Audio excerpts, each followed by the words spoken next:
our goal is to make this program as useful to you as possible. So first, I want to welcome those of you who are new to Philadelphia, new to Drexel University. We are very, very happy to have you here. You're going to hear from many people who are going to tell you how important you are. You may laugh, but if you've been a student, and you have to have been a student to get here, you must know how important the TA assistants are to university. We cannot function, a school like this cannot function without you. And we do not believe in the sink or swim theory, where just throw them in and they'll find their way. That's baloney. They're going to find their way, and many people are going to drown on the way, right? We don't want you to drown, and we don't want your students to drown. So here at Drexel, we try and start you off with some kind of preparation. Even those of you who have been teaching before, you may not be familiar with our resources.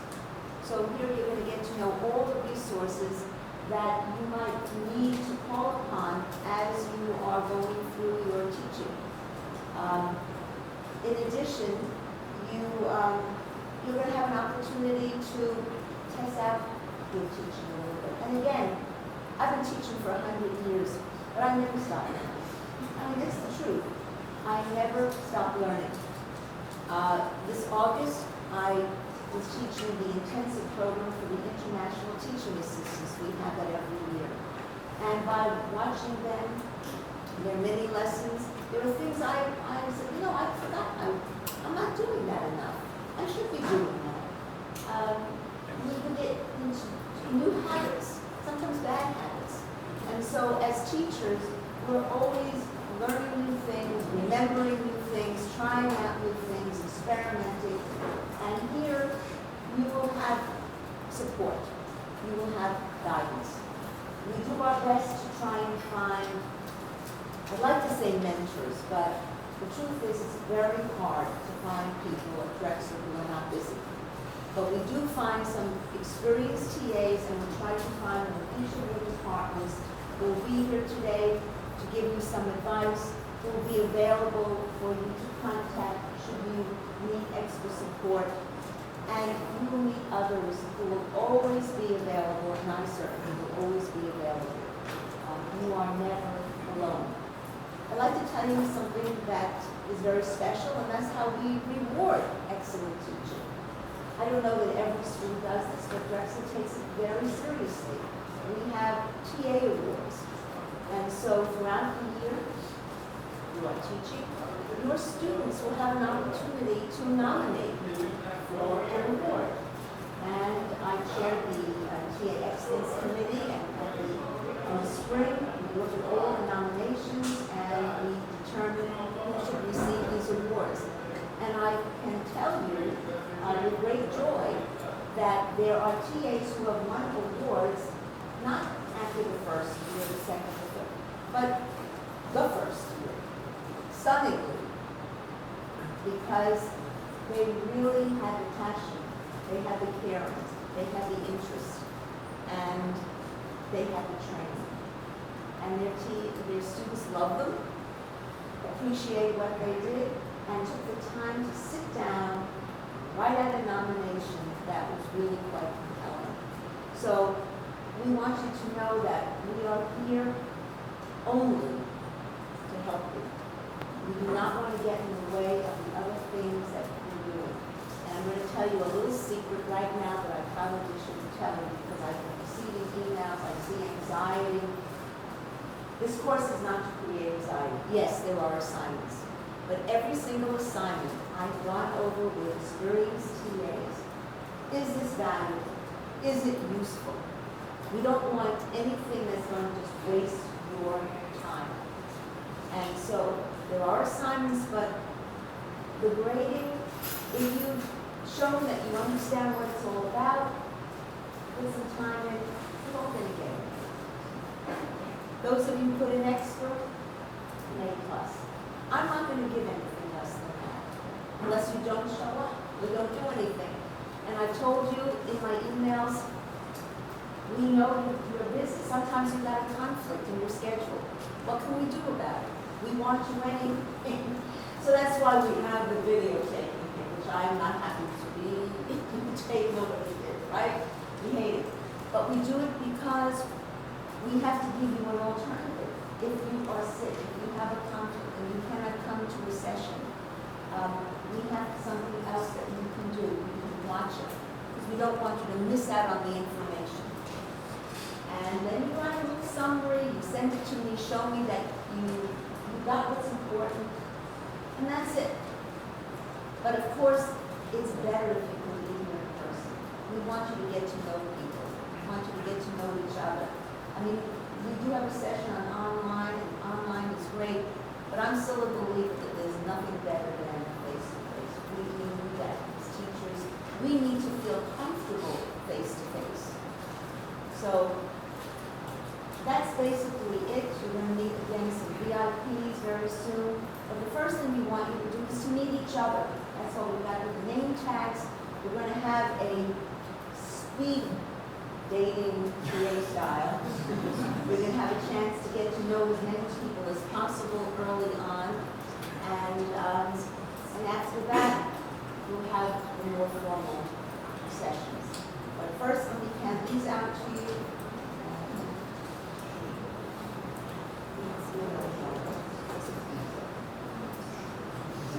This side.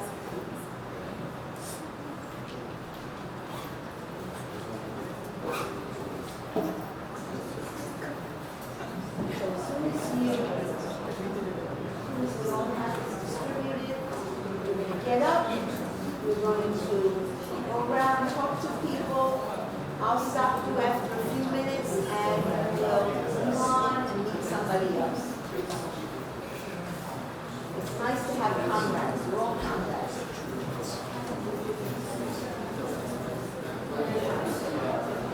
So as soon as you get one,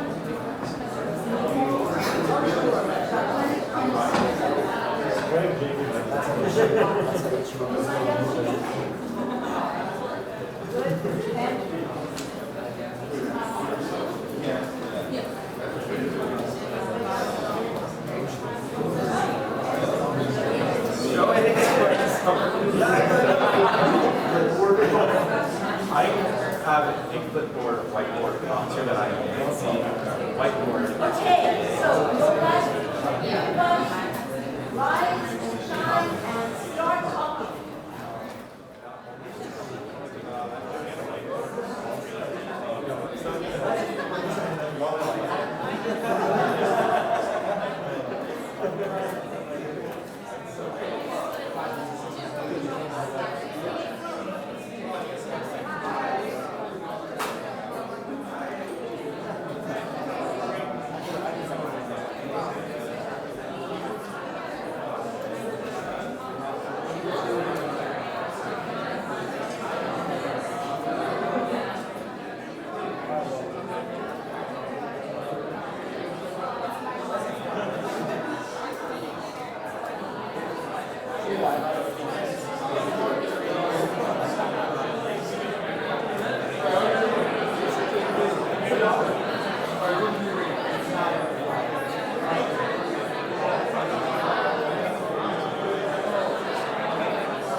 that it has really orientation starting at 18 or so.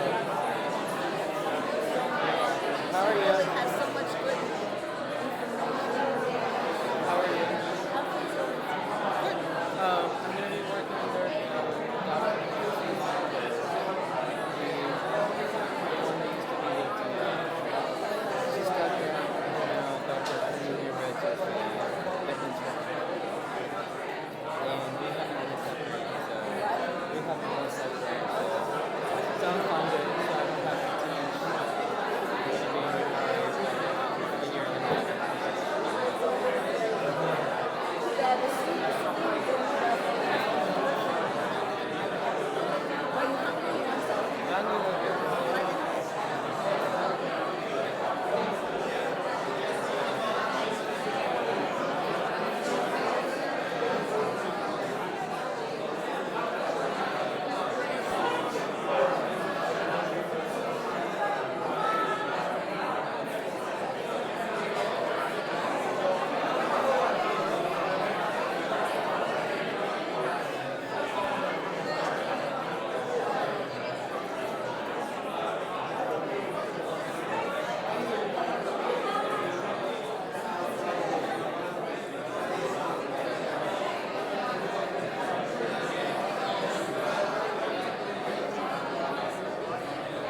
Not type yet. of department is kind of lonely. So you have not you choose which one is going to be your interest or something. I think maybe after taking some classes, Yeah, I'm gonna have a much better. you're right.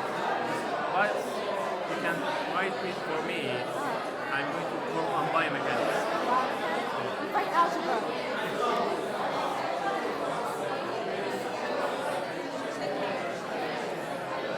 Okay. Name three things you think will become obsolete in 10 years. Come on. First marriage. Second. What? Like physical what? Come on. Physical. No, books. Books. Like to read? It's really great, dude. What not having travel to another country, live for a while. Travel to another country and live for a while. Yeah. It sounds interesting, I think. Come on, leave it alone. If you had a choice, would you prefer to live in the city or country? Or think? Oh.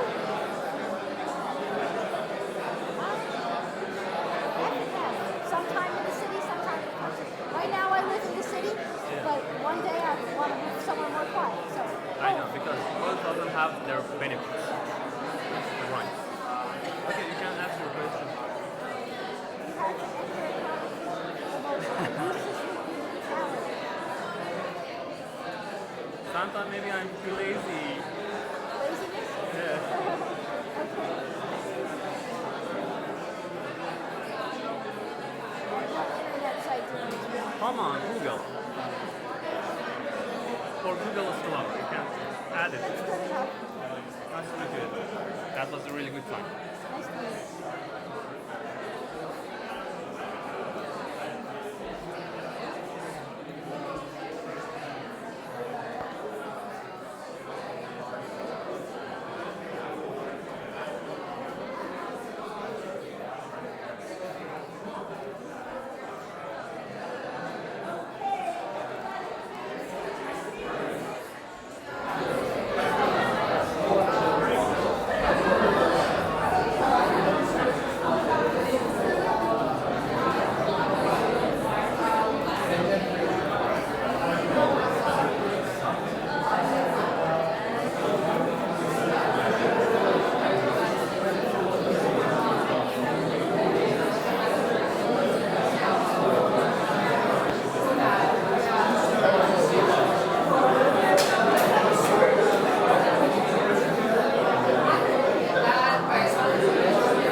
Okay, thank you. So, I don't even have to ask. It looks like it went pretty well. There was a lot of energy. I never saw so many people smiling at the same time. It's great. This is the day that I work toward. To see you, to meet you, to see you excited about being here, meeting new people is absolutely a joy. So we're going to start off the official ceremony with a relatively new member of the Graduate College, and we are very, very fortunate to have with us today Dr. Elizabeth Janet Foxtel, Dean of Graduate School of Biomedical Sciences and Professional Studies, and the Vice Provost for Graduate Education. Thank you so much for Welcome, everyone. It's so wonderful to see you all here. I have to tell you that I've been at Drexel for 5 years. I oversee the graduate programs within the College of Medicine. We have almost 900 graduate students there. But I also serve as the Vice Provost for Graduate Education, and I am passionate and committed to anything graduate related. So I did my PhD at New York University, so a large urban university, and also served as a teaching assistant. And I remember when I first started, just this wave of feeling very overwhelmed about how I was going to manage everything related to my courses and, you know, serving as a teaching assistant and starting my research. But I have to tell you, it was some of the most significant, rewarding times of my life. And I enjoyed, first, the challenge, but I never felt that I was alone. I felt that I developed relationships with other teaching assistants that were either above me that had gone through it or that were going through the same thing.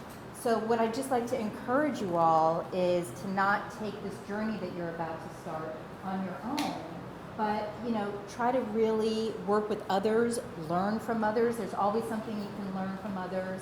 And also realize that the students for whom you're going to be teaching, they have also a lot of concerns and worries, and am I going to do okay in this class, etc. So always recognize that, you know, you can make a positive impact on someone else's life, and it's the role that you're going to be serving is incredibly important. The faculty members that you're working with also are very committed to your development. So I would say that Drexel is extremely student-centric. We love our graduate students at Drexel. So you should know that we are there to provide support for you whenever you need it. So please just don't hesitate to reach out. The quarter system is a very fast-paced system, as I'm sure you've heard. But we have wonderful role models that have served as TAs before that are a resource to you. We have Alexis Finger, who is an incredible advocate and also role model for the whole TA program. The Graduate College, which is on the 3rd floor of the main building, is always a resource to you. You know, if you need to come, just, you know, hang out a little bit. We have some comfortable furniture, coffee, water. Just come and hang out if you need to. But I just also want to wish you the best of luck, because I know in this new experience it's probably a little overwhelming, but it's going to be awesome. So I know that I enjoyed, as I said, my time as a TA is probably one of the best times I had. You really learn so much about yourself and about others and giving back to others. So it's a really great experience as you launch your professional careers. So I just wanted to extend a very warm welcome to you. I love working at Drexel. I find this to be a fantastic, urban, comprehensive research university, and I wish you all the best in your own independent graduate student courses and, you know, your lives as a graduate student. So whatever you need, we're here to support you, and I'm delighted to have you as part of our Drexel graduate community. So thank you.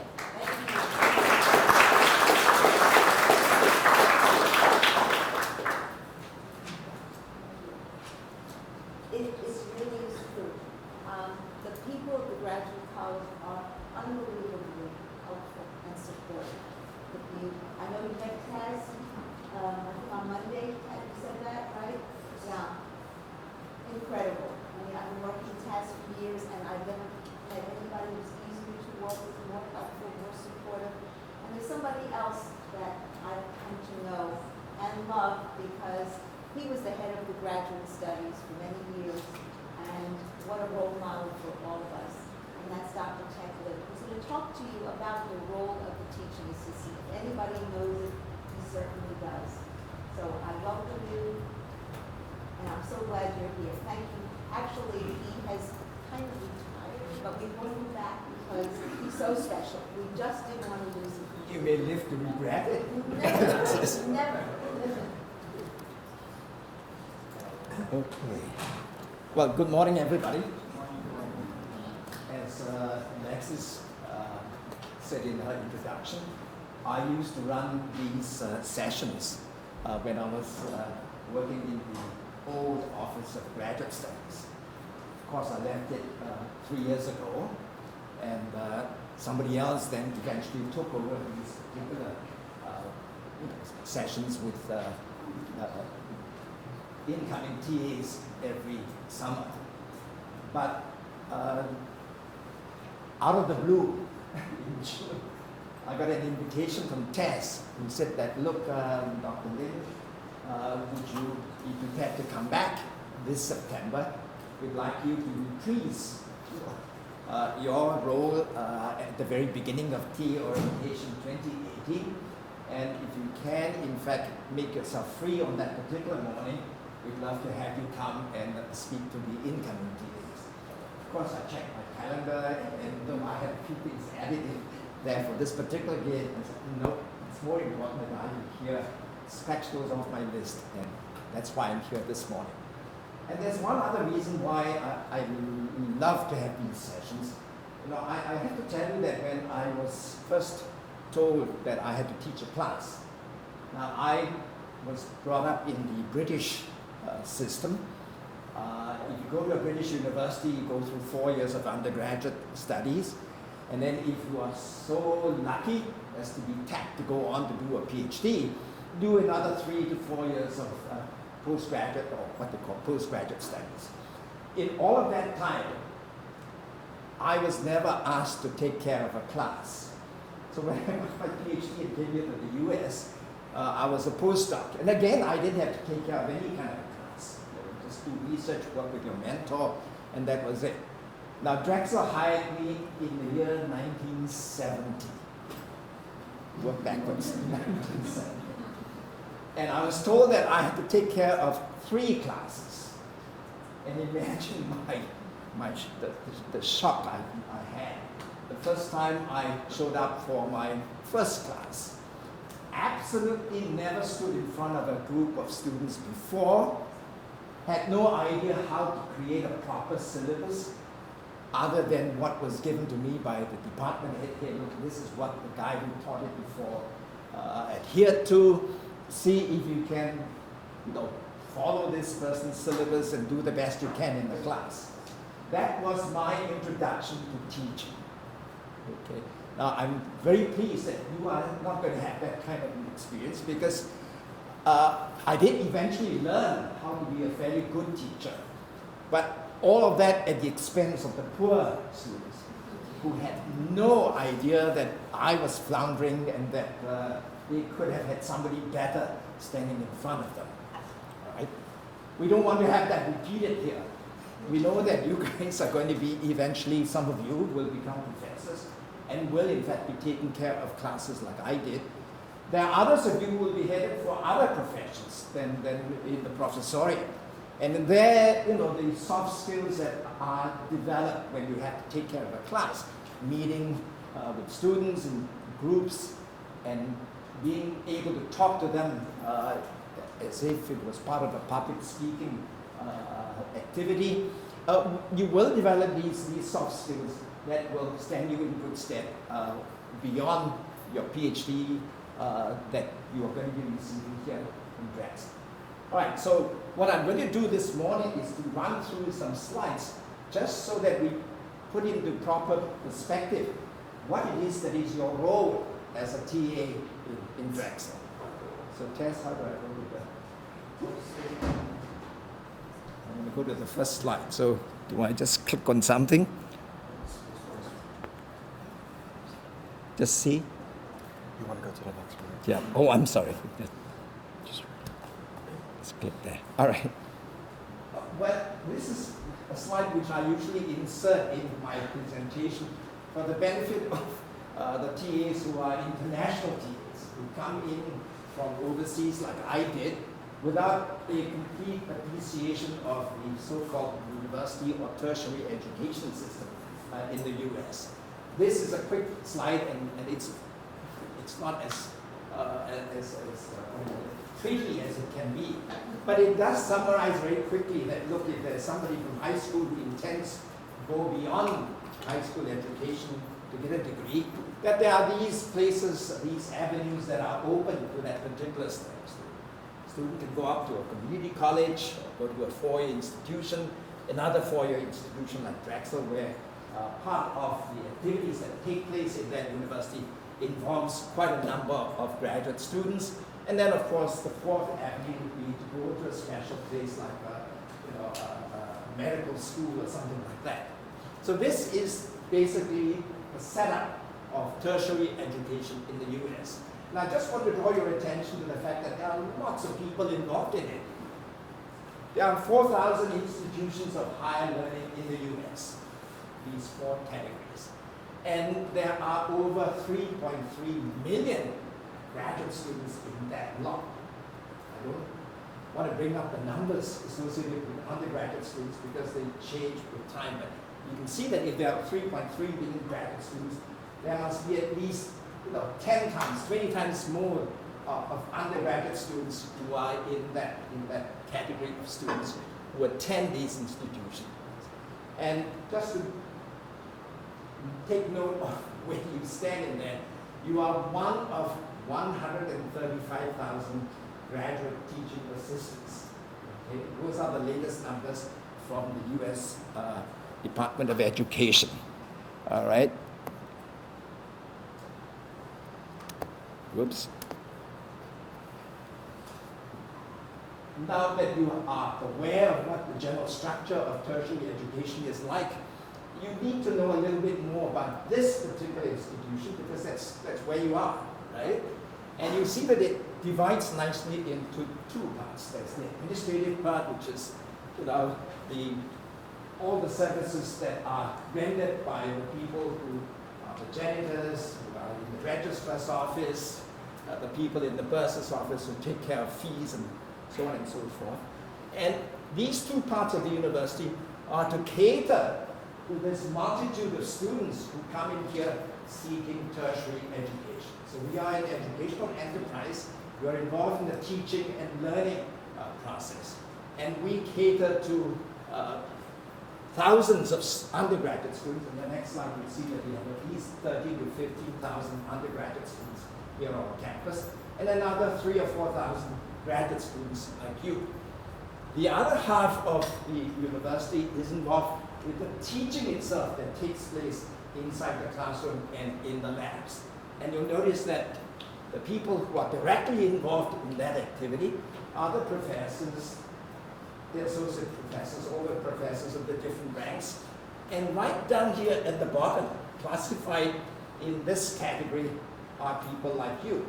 Now, you are supposed to be students, so why are you in this half of the plot rather than in here, where the students should be, who are being catered to by the whole of the university? Well, the reason for that is that you people are, at the same time as you are students, you are also going to be part of a teaching faculty. Because as teaching assistants, you do play a role that puts you here in that lot as well. Okay. Why are you in that category? Well, the obvious answer is that, look, a lot of you would like to get a graduate degree. And you know that as undergraduates, you probably pay your way at the rate of about $40,000 or $50,000 a year, right, tuition, to get to the end of 4 years of undergraduate education with a bachelor's degree. Now, obviously, if you want to get a PhD degree, which might take another 3 or 4 years minimum, it is quite a daunting prospect. We have to foot out another $40,000 to $50,000 a year to be able to achieve that, right? So in particular in science and engineering, what has happened is the following, that if you take a look at the numbers, how many students a university is required to be taken care of each year. And if you go by the usual ratio that universities try to attain, where for every 10 to 15 full-time students that are enrolled, you should have 1 full-time faculty member. If you go by that formula, it is very obvious, and if you can do it, in fact, very easily on the back of an envelope, as I did last night, just to confirm exactly what the numbers are. You would expect that the university would have to come up with at least 1,400 full-time faculty in order to be taking care of the 1,400 undergraduate students who are enrolled. And if you add on the 4,000 or 5,000 graduate students, you can see that the faculty numbers would even be greater than the 1,400 that I just mentioned. Now, to be able to have 1,400 full-time faculty at any one time, earning full-time wages, is impossible for most universities. And therefore, what has of course become obvious at the university is that they have to look for other ways of supplementing the full-time faculty who have already been hired. And if you remember the list of faculty that I had on the previous slide, you will notice that in addition to the regular professors, there are adjunct professors who appear in that list as well. So these are people who are hired basically from acquaintanceship with regular faculty, or who are former students who we have decided have got the right kind of teaching credentials to assist us. And we hire them on that kind of piecemeal basis to help us with the teaching. But even with the addition of these adjunct professors, there is still a need for more teachers in the classrooms, in the labs. And that's where people like you come in. Right? We feel that because you're older, you've already got your bachelor's degree, and your knowledge level is commensurate in most instances with those of young, beginning faculty, that yes, maybe you could be tapped to join us as teaching faculty. And there's also another reason. As I said, most of you are headed for the professoriate. You're going to be teaching classes eventually. So really, it is the responsibility of the university to make sure that you people are given the opportunity to go and learn how to be good teachers in the classroom. So at the very least, there should be classes that you have to teach as part of the practicum. And even if you're not headed for the professoriate, the practicum, which involves taking care of classes, speaking with students, working with teams, that kind of skill will be useful to you in other careers as well. All right, so you don't wish to pay tuition. The university believes that, look, you have to be given some responsibilities in teaching. So now you have essentially what I call a match. There's a need on the part of the university. There's also a need on your part to be exposed to these kinds of experiences. You also have a need for money and for a tuition-free education. And so what happens is we are now able to satisfy all these needs. We hire you as teaching assistants, you take your regular courses, you work in your research, you get a PhD degree without having to pay a single cent in tuition. And then on the other hand, we are able to access a group of people who are almost as good, if not as good as regular young faculty, to help out in the teaching enterprise. All right, and that's exactly why there are 135,000 of you here in the US. Whoops. All right. That's not the right one. All right, so if you are going to be a TA, will you be treated like regular faculty? Remember, you haven't had the experience yet to be acknowledged as a full-time faculty member. And so what we do basically in this so-called practicum exercise is we let you help a full-time faculty member run that professor's courses. And what do you actually have to do? Well, the usual so-called load that you are given is that you are given 2 or 3 two-hour recitations or 4 two-hour labs. And I'm talking specifically here of classes in engineering and in science. But in business, in psychology and all that, if there are no labs, then you would run these study sessions or recitations, and there will be, as I said, 2 or 3 of those running for 2 hours in a week. And what are you required to do there? In these recitations? It's basically to supervise the students, solve problem sets that are developed by the professor, and then in their labs, you're just supposed to be going around keeping an eye to make sure that everything is going fine, and that especially in chemistry lab, the students don't light the wrong burner and burn the whole place down. Okay, and then of course because grades are given at the end of each quarter, you are asked to assist with that. Whenever there are exams, you're supposed to be there to make sure that the students don't cheat, that exams are handed out at the right time, collected at the right time, so on and so forth. You are also supposed to have office hours so that you can be there to assist students who have questions outside of the classroom. And then occasionally, if your prof is actually unable to be here on campus attending, for example, overseas conference meeting, then you are supposed to stand in for your prof. Do you ever get to the point here at Drexel where you have to be responsible for a whole course and take on the role of a full-time faculty member? That is unlikely to happen, okay? It does happen, for example, in business, and I think it happens also in psychology, and that's the reason why students in those two disciplines are actually coached a lot more than during a session here like this boot camp that you were attending. And it happens there, but in science and engineering, hardly ever. But that's not to say that there is no trend towards making you people actually get to the point when you are here for your third year or your fourth year, you had all of that experience under the bag, to actually teach a course all on your own. Be responsible for what's in there, the contents of the course, and then the grades as well.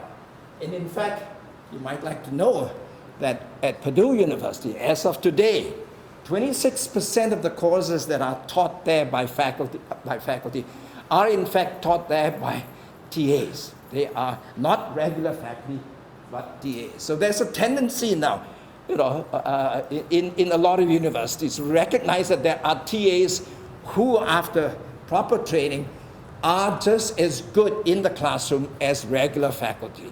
And therefore, they should, in fact, be eligible to take care of these classes on their own.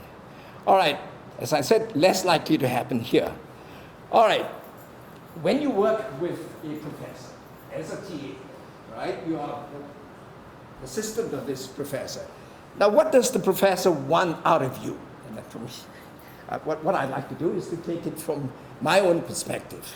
If I have TAs who are coming to work with me, what are the qualities that I would like to see in that TA, other than the fact that they've gone through a boot camp, like the boot camp you're going through right now? I want the person to be a team player, because if there is a TA who's going to be working with me, it usually means that I'm running a course that has a lot of undergraduate students in it. And there may be more than one TA assigned to working with me. And therefore, it means that there will be at least a team of 2 or 3 or 4 of us who will be in charge of running that course. And I want, therefore, each and every member of that team to be fully participating in everything that's taking place. All right?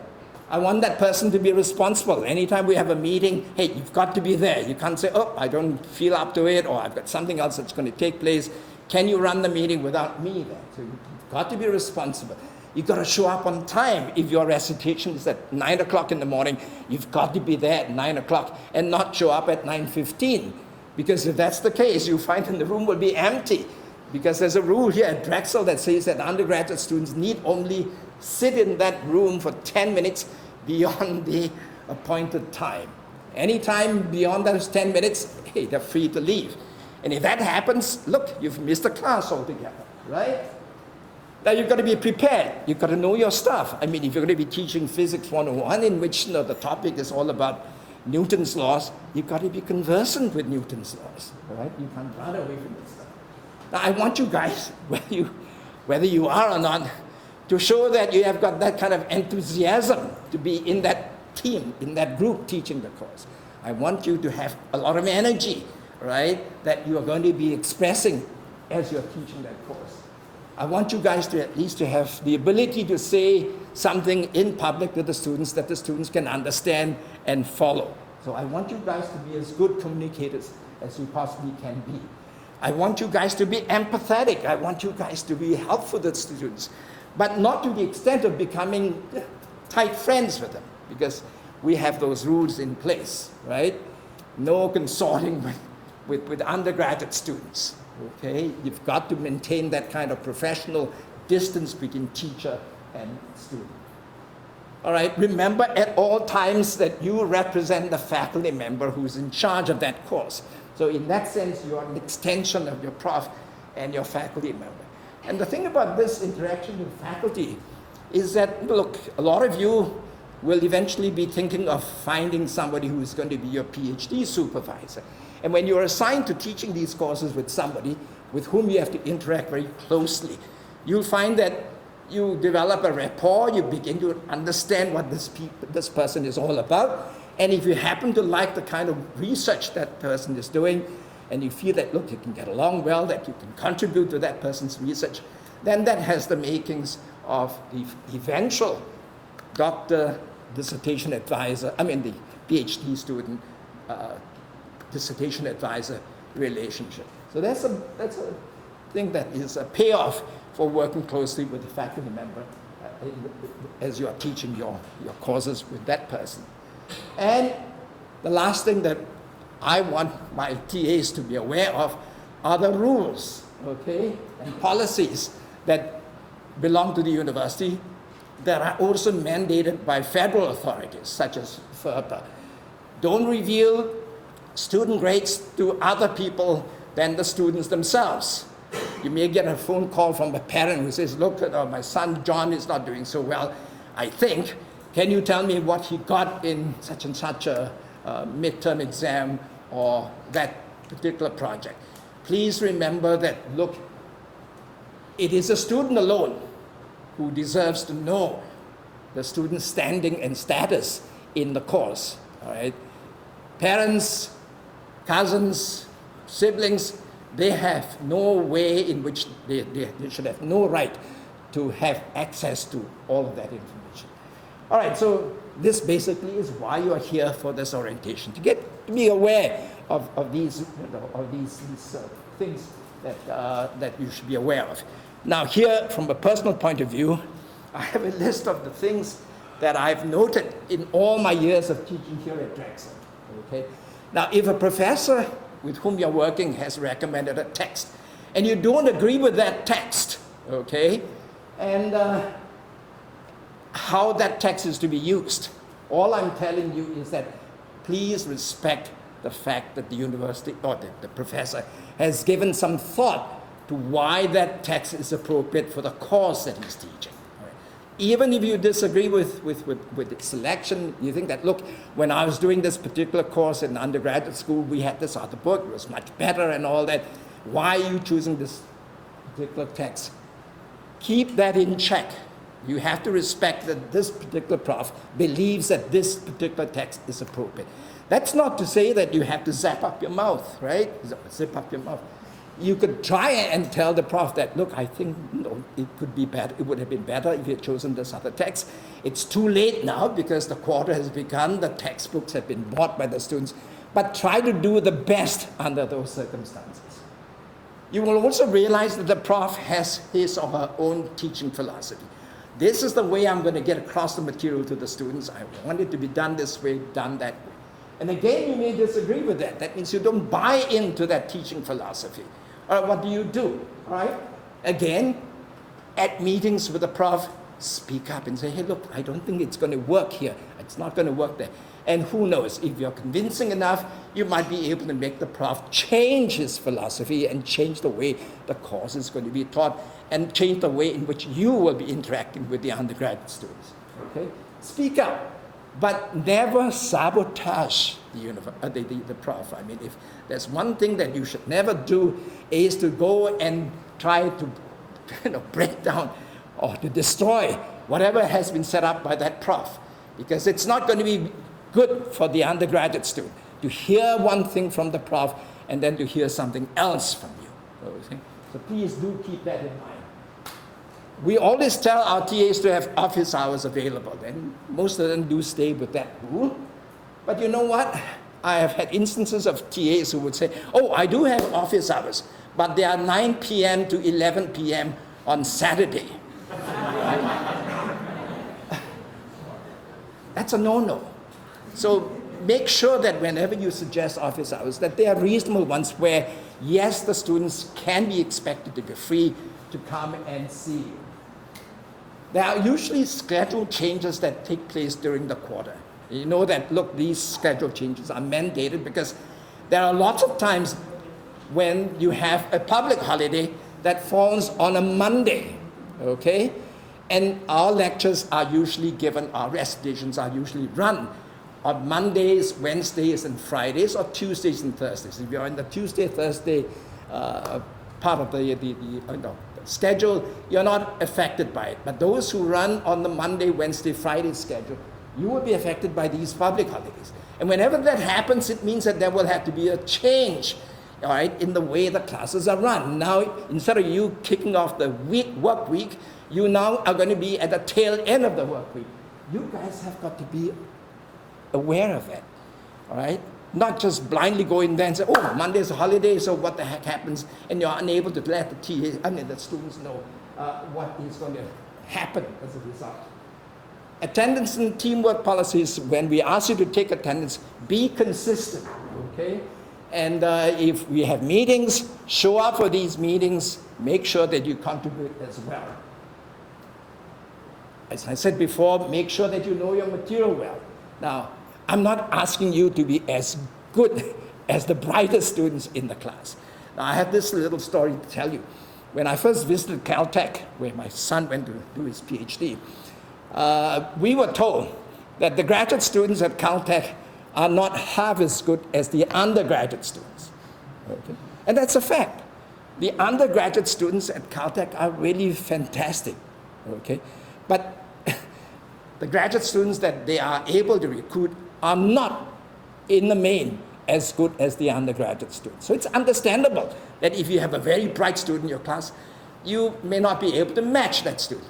But the least that we're expecting you to be able to do is to be able to actually understand and explicate better than the average student in the class.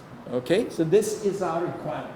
Make sure that you know the material well enough that at least you can handle most of the questions that arise. I've had TAs who come up to me and said, I told the students in class that the answer is this. And you know what? The answer was totally wrong. Okay? And I don't want to have, as a course director, I don't want that to happen too often. Now, in some of my courses, I run, we have labs, and we have teams of students who take these labs. And though one report is only required from that group, what we try to do is to tell the students that, look, we are going to be observant in these lab sessions to make sure that, look, A has been doing a lot of the work. We try to make sure that the work is done equally amongst the members of the team. But A has been particularly good. C hasn't been quite that good. We want the TAs to be able to recognize that in the lab grades, okay? And oftentimes, I find that TAs don't want to have that responsibility. They'll just say, well, A has been excellent, C is not so good. What the heck, there's only one report. Both of them are going to get the same grade. Even when I, as a course instructor, tell the TA that, look, you can actually differentiate between them.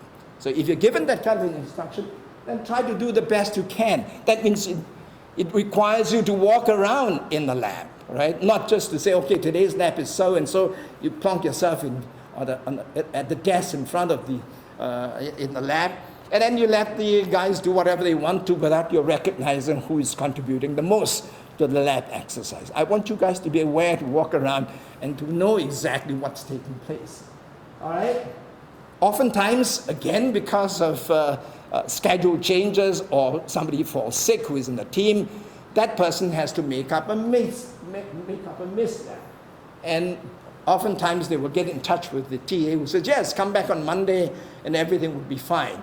Except that the equipment for that makeup lab is not there in place. That's because the lab tech has not been informed that, look, there's a student who's showing up to do this particular makeup lab. And then they have to reschedule because the lab is not ready. So make sure you're always keeping the lab techs in the loop as far as makeups are concerned. Extra time in exams.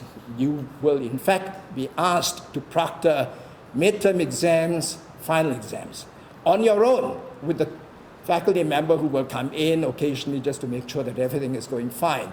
Now, there will oftentimes be a student who will show up 5 or 10 minutes late, and you feel that, look, it's not of the person's doing. I'm going to give that person another extra 5 minutes in order to make up for it. Now, the thing is that most of these exams where you will in fact be doing the proctoring will be large exams, or large course exams, which means that there are maybe 150 students who are involved. And therefore, these exams have to be scheduled in those main lecture halls from 8 to 8:50. Now, maybe your prof tells you that, look, you could let them go for a full hour. But you know that, look, at 9 o'clock, there's another class that is about to start in that large lecture hall. And what I find most upsetting is if I'm the person who's taking care of the 9 o'clock class and I have to prep for that class, I want to be able to get to that class at 5 minutes to 9, set everything up so that when my class comes in at 9 o'clock, I'm ready to go. And what do I see happening? A few stragglers taking an exam. And I don't want to penalize the students. So I hold back, and what happens is that I then start my class late. All right? And there have been many times when I've seen TAs who actually keep on doing that. So please keep this in mind. If you're going to give people extra time, instead of starting at 8 o'clock sharp, start at 10 minutes to 8. All right? So that you have enough give at the end to allow people to have extra time without your impinging on the time that the next professor will have in that particular lecture hall. Now, proctoring in these exams which are held in these large lecture halls, everybody is sitting down there cheek and jowl, right? We sometimes try to make sure that there is an empty seat on either side and sometimes an empty row on either side. But it's not always possible to have that arrangement. And so what happens is that they're all cheek and jowl, and if you have the same exam, it's very easy for people to copy. And if you're the TA in charge, proctoring that exam, sitting at the front and not walking around to see what's happening at the back, that is, again, a no-no. You've got to be active. Keep on walking around, making sure that everybody is behaving themselves. Okay? All right.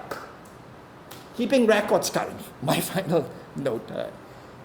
Again, when I have got 3 or 4 TAs working with me, we are given a time for a final exam, Wednesday at 9 o'clock.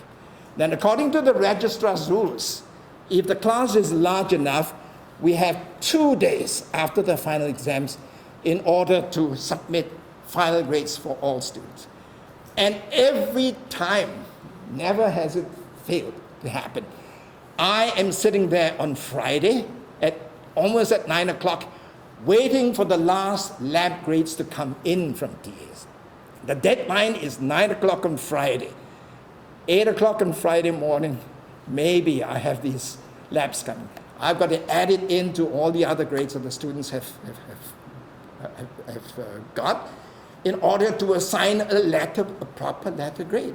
And I like to take time to decide whether somebody who's in the borderline is an A- or a B+. I want to have more time than just a few minutes in which to make that decision. And invariably, it's always because I don't have those final lab grades coming in from the TAs. And so it's one of the things that I want to stress to you. Don't make life difficult for your prof, because he or she is not going to like it very much. And there will be consequences eventually, okay, for you if you make that happen all the time.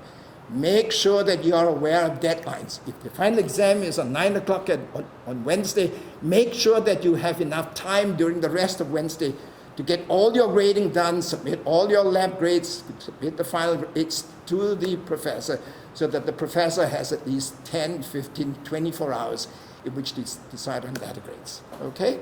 All right, try and keep these points in mind. And now finally, just this. What time is that? But I just want to say this final note that it's very important that you people succeed as TAs, at least as far as the mission of this university is concerned. And I want to tell you, just like Elizabeth said just now, as Alexis has mentioned before, we really do need your help. Okay, we do really want you to do the best you can as TAs because that's going to be something that's going to be a bonus for us. We don't want you to be a liability in class. We want you to be an asset. Okay? So keep all of those things in mind. At any time, if any issue arises, then you know that there are people here who are willing and able to help clarify the situation and to help you as well. Okay? Well, enjoy the rest of your boot camp and all success as DAs here at Drexel. Okay? Thank you.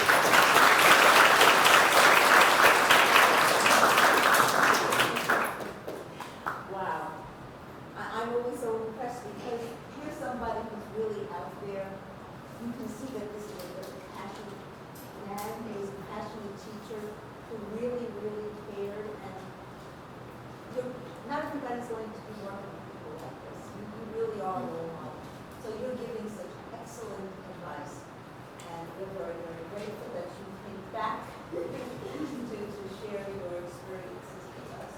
No, regrets. No, I'm just listening and I'm hearing some really important things that we don't always hear. But this is how you feel. And when you're working with the teaching system, this is what you're looking for. This is what you want. This is the ideal. And I think that if you can try to approach this, you can't go wrong. So thank you very, very much.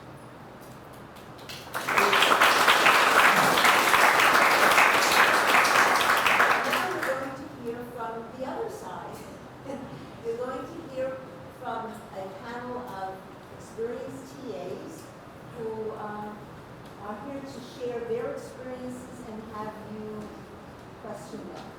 This is your opportunity to ask any question. How many of you are here already? The experienced TAs? 1, 2, 3, 4. Okay. All right. So we want to take a 5-minute break so we can stand up and stretch a little bit. Is that good? And then we'll come back, and those of you who come and find this place.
I've been crazy. And then you have I know. What would you guys do about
That's what I'm putting in my eyes.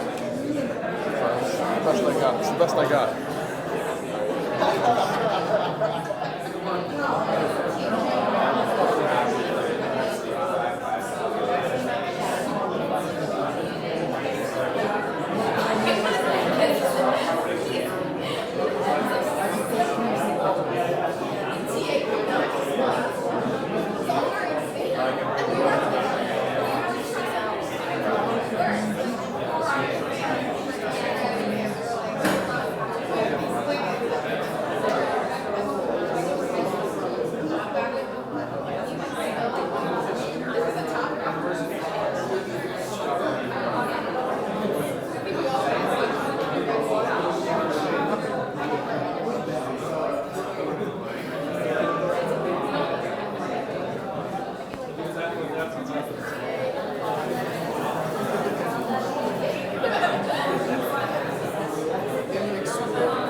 It's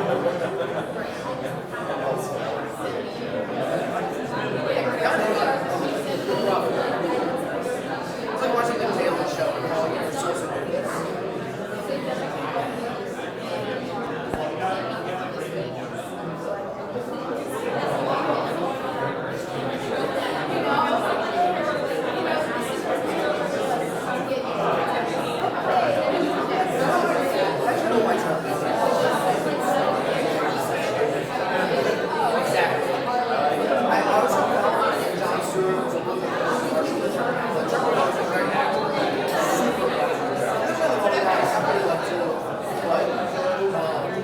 Like, for example, one thing I really did like was when they had like Tom American, like not Tom American, just like that. But like, you get an opportunity, the caricature vision board, they tell us as a comic, right?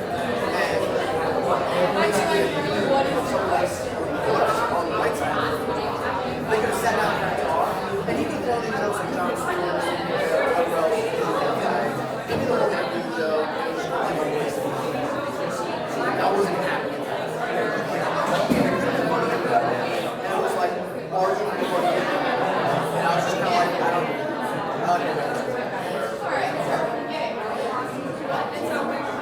But yeah, you're right. It's hard to do that for John Stewart.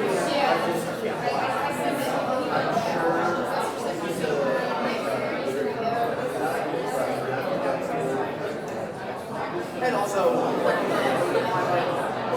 it's basically just like, what's the fun chocolates? It's like,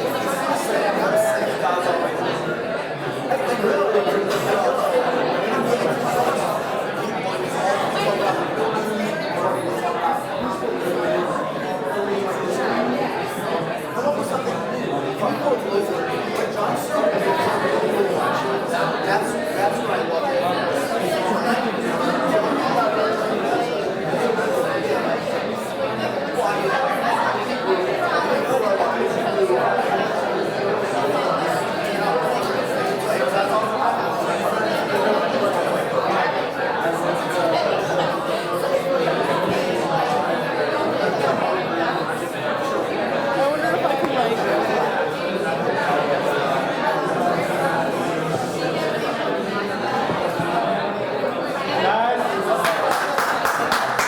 We're about to start.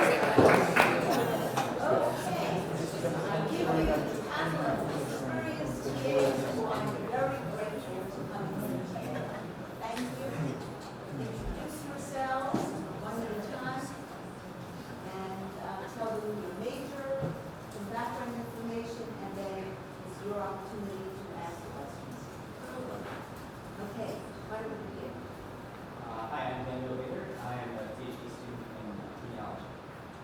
Hey everyone, I'm Vasir Bama. I'm a PhD student in computer engineering. Hi, I'm Asiya Saracheva. I'm a PhD student in material science. I'm Guillermo Gurola. I'm in chemistry and science ed. And hello, I'm Virginia Price, and I am in physics. Can everybody hear them? Absolutely. Okay, when you can't just say louder, go out. Okay, so now that we know who you are, who wants to start us off? Tell us about some of your experiences. What advice you want to give these wonderful people?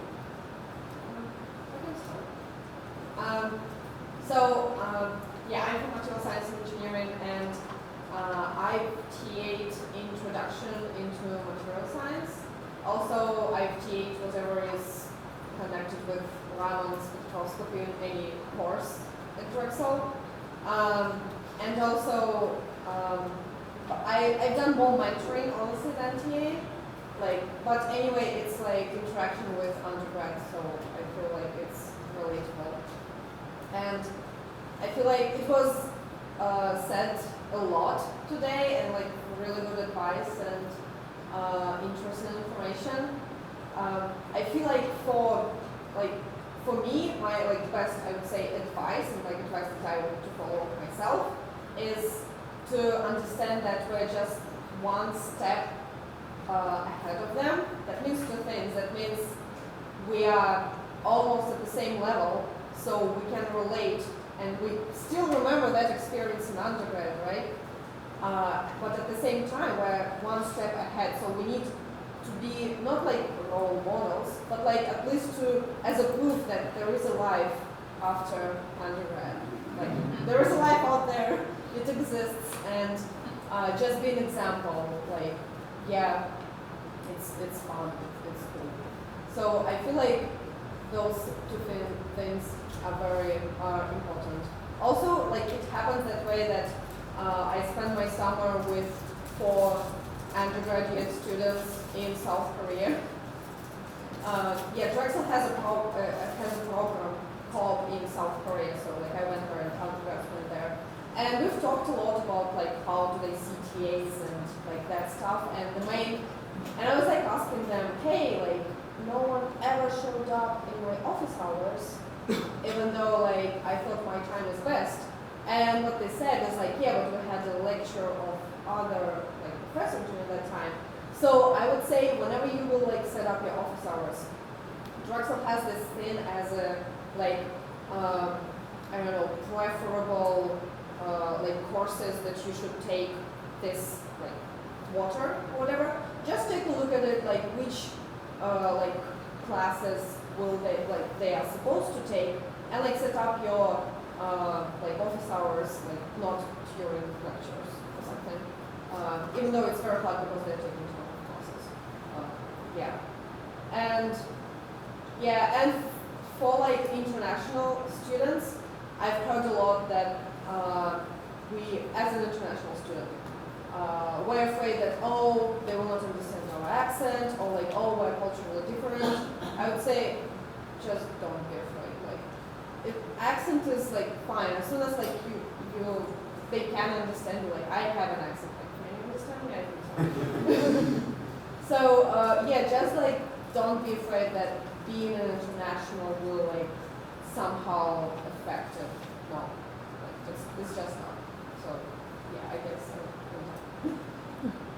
I can go next. What was the first part?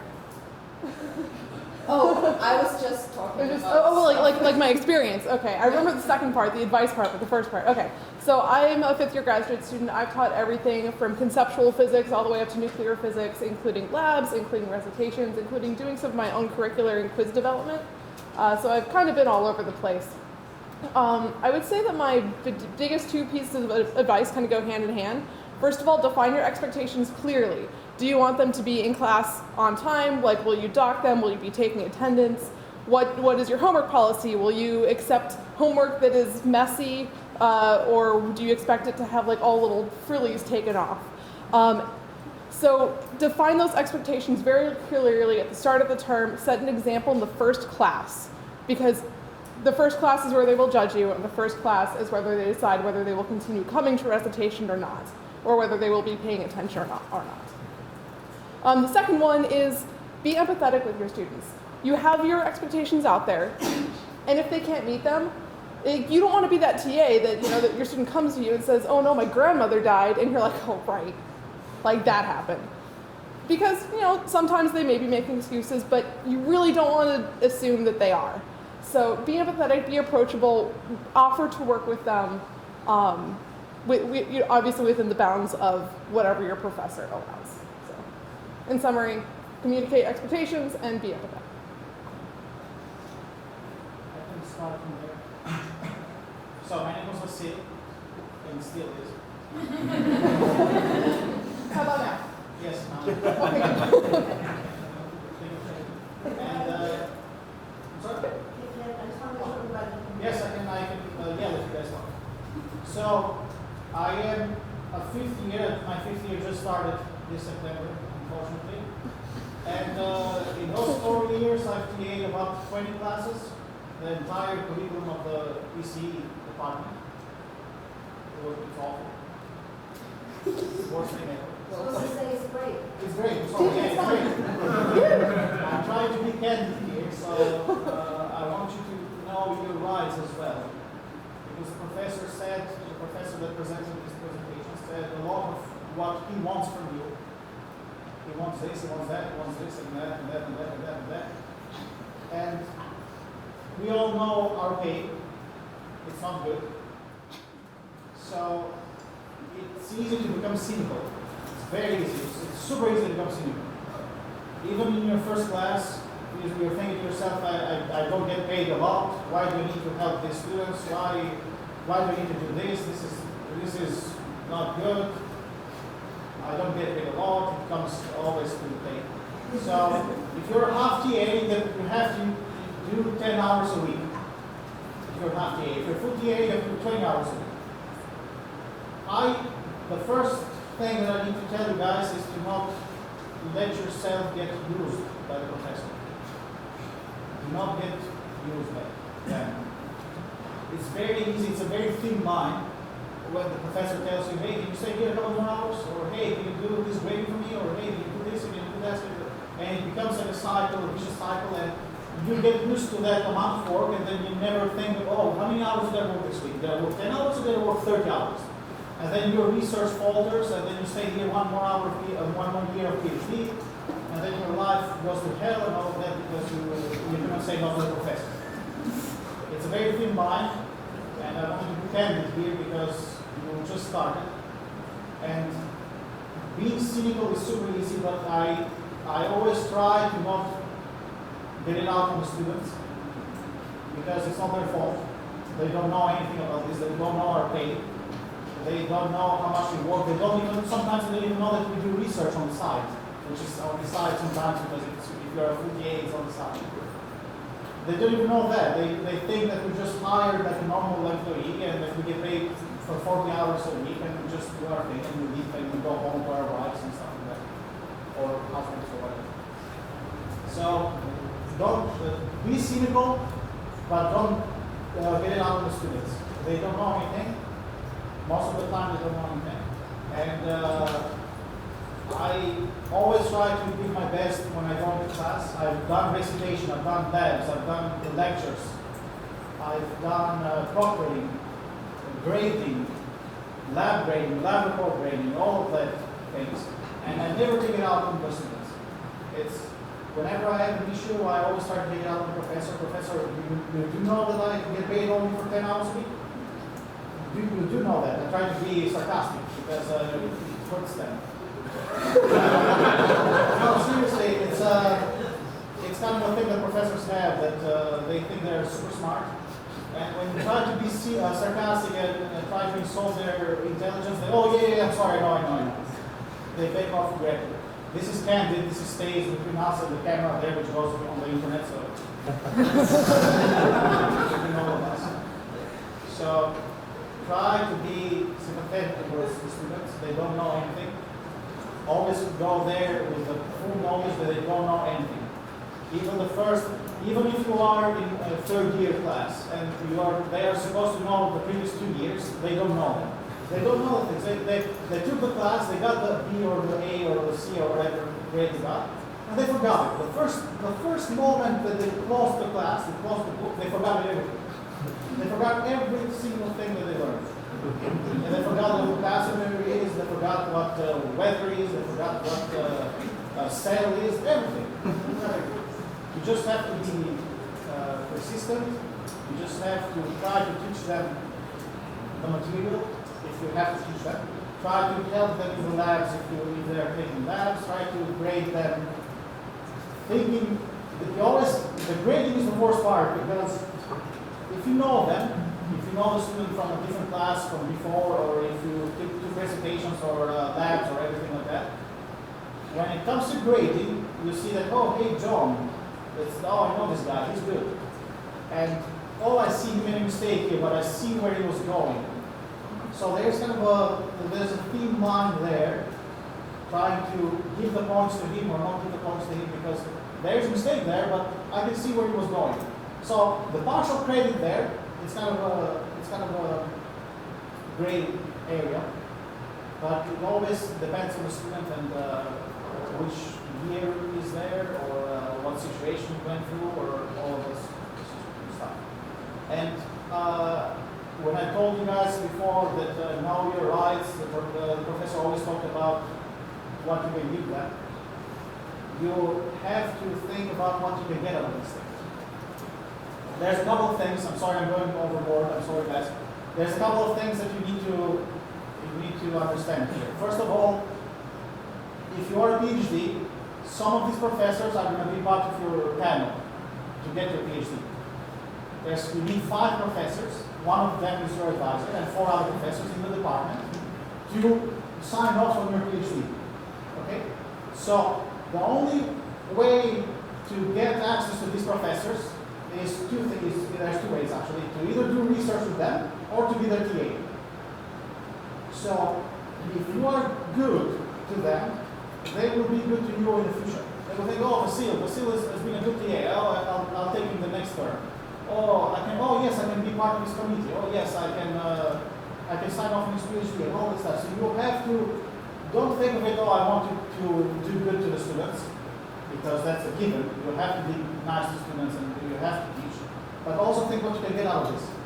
And you can get out of this respect. Respect is the major thing you can get out of this class, out of BTA. And you have to earn it.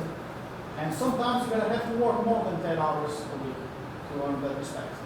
And that's a thing that you have to do with depending on the professor that you have. If you have a professor that you don't want to be on the panel, you can just work 10 hours. If you have another professor that is on the panel, that is going to be in your panel, you can work 15 hours. You can leave a good impression on them. This is all off camera, by the way. And the second thing is that during your research, you can get undergraduate research. You can get an undergraduate to help you out, to do some work for you.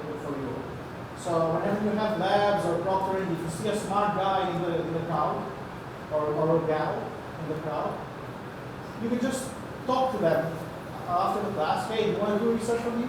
Do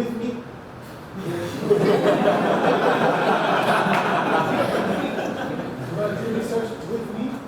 And they most often will say yes, because it will pamper it. They'll say, hey, your resume is going to look great, when they don't look great. You're going to be the best researcher ever, you're going to change the world. You lie to them. You lie to them, and they are empathetic because they know a programming language, for example. They know Python. I don't know if you. They know Python because they just took it one term ago. You forgot Python. You did Python 7 years ago, so you just want a guy that is good in Python. And you tell him, can you do this for me? And then he does it for you in a day, instead of you doing it in 2 weeks or 3 weeks or whatever. So these are the 2 things you can get. You get respect and help from undergraduate students, or even master's students, that sometimes you're going to teach master classes. I'm sorry, that's it. Thank you.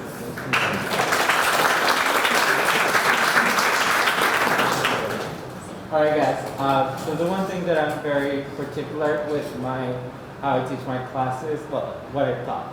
I've taught every single general chemistry. I've taught classes for international students in chemistry. I've taught advanced inorganic for seniors. So I've had majors, non-majors, international students that have not been part of Drexel, or not part of Drexel, but they want to become part of our community. And also I'm an RA, so a resident assistant at one of the sorority houses on campus. So I get to see them not only as a TA, but I get to see them when they live in a dorm. The one thing that I would say about the Drexel student is that they're very dedicated. They usually take around 20 credits per quarter. That's just crazy, given the amount of work that each class is, and it's only 10 weeks. So try to be empathetic with them. I also know that a lot of them work, and then there's the co-ops, and so it's a really tough time that they have, especially if they're freshmen. So try to be empathetic with your students. I'm very particular about deadlines, and like Virginia was saying, we need to set expectations at the very beginning of the course.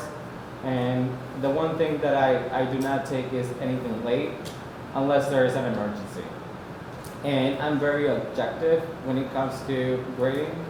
I don't see whether you are Michael or Maria, or I don't care.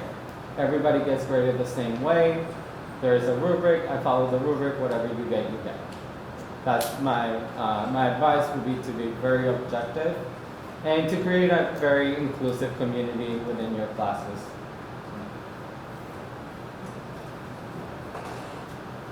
Yeah, so I've been here for 4 years now. I've TA'd for most of those years. I'm also an adjunct at the Wagner Commonwealth Medical College.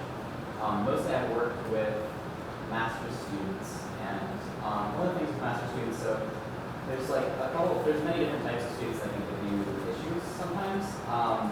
And master's students, some students give you issues because they don't go to class, they don't come to work, they don't put in any sort of thinking into the responses that they're giving. Or when they come to you with a question, they aren't very good at articulating it, they haven't really thought out what they even want to ask you. But with master's students, sometimes the issue is the opposite. They're way too invested in very specific things about the class, and the specific things they're interested about is often their grade. So like if they miss like 1 point on an assignment that's worth maybe like 1 point that's worth like 3%, an assignment that's worth like 5% of the total grade, then they might come to the office with you and argue with you for a while about that, which is frustrating. But one way to deal with things like that, and also to deal with people who are concerned about their grade, but from kind of a more where and improve on standpoint, is to always be able to contextualize the information that they're teaching within the broader kind of scope of the course.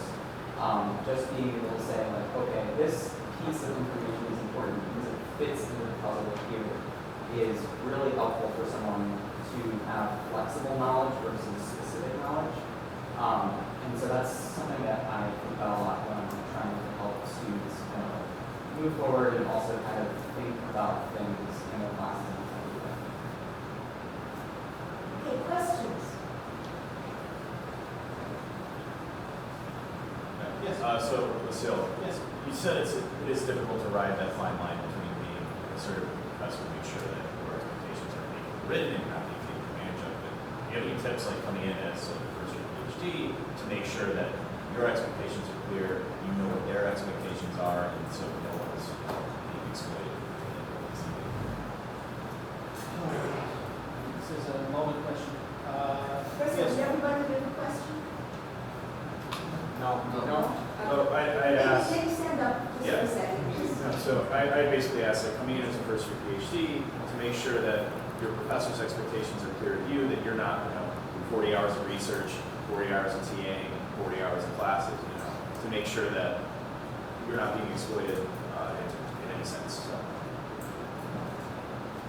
I say, are you here as a new student or did you do your undergraduate? I'm a new student.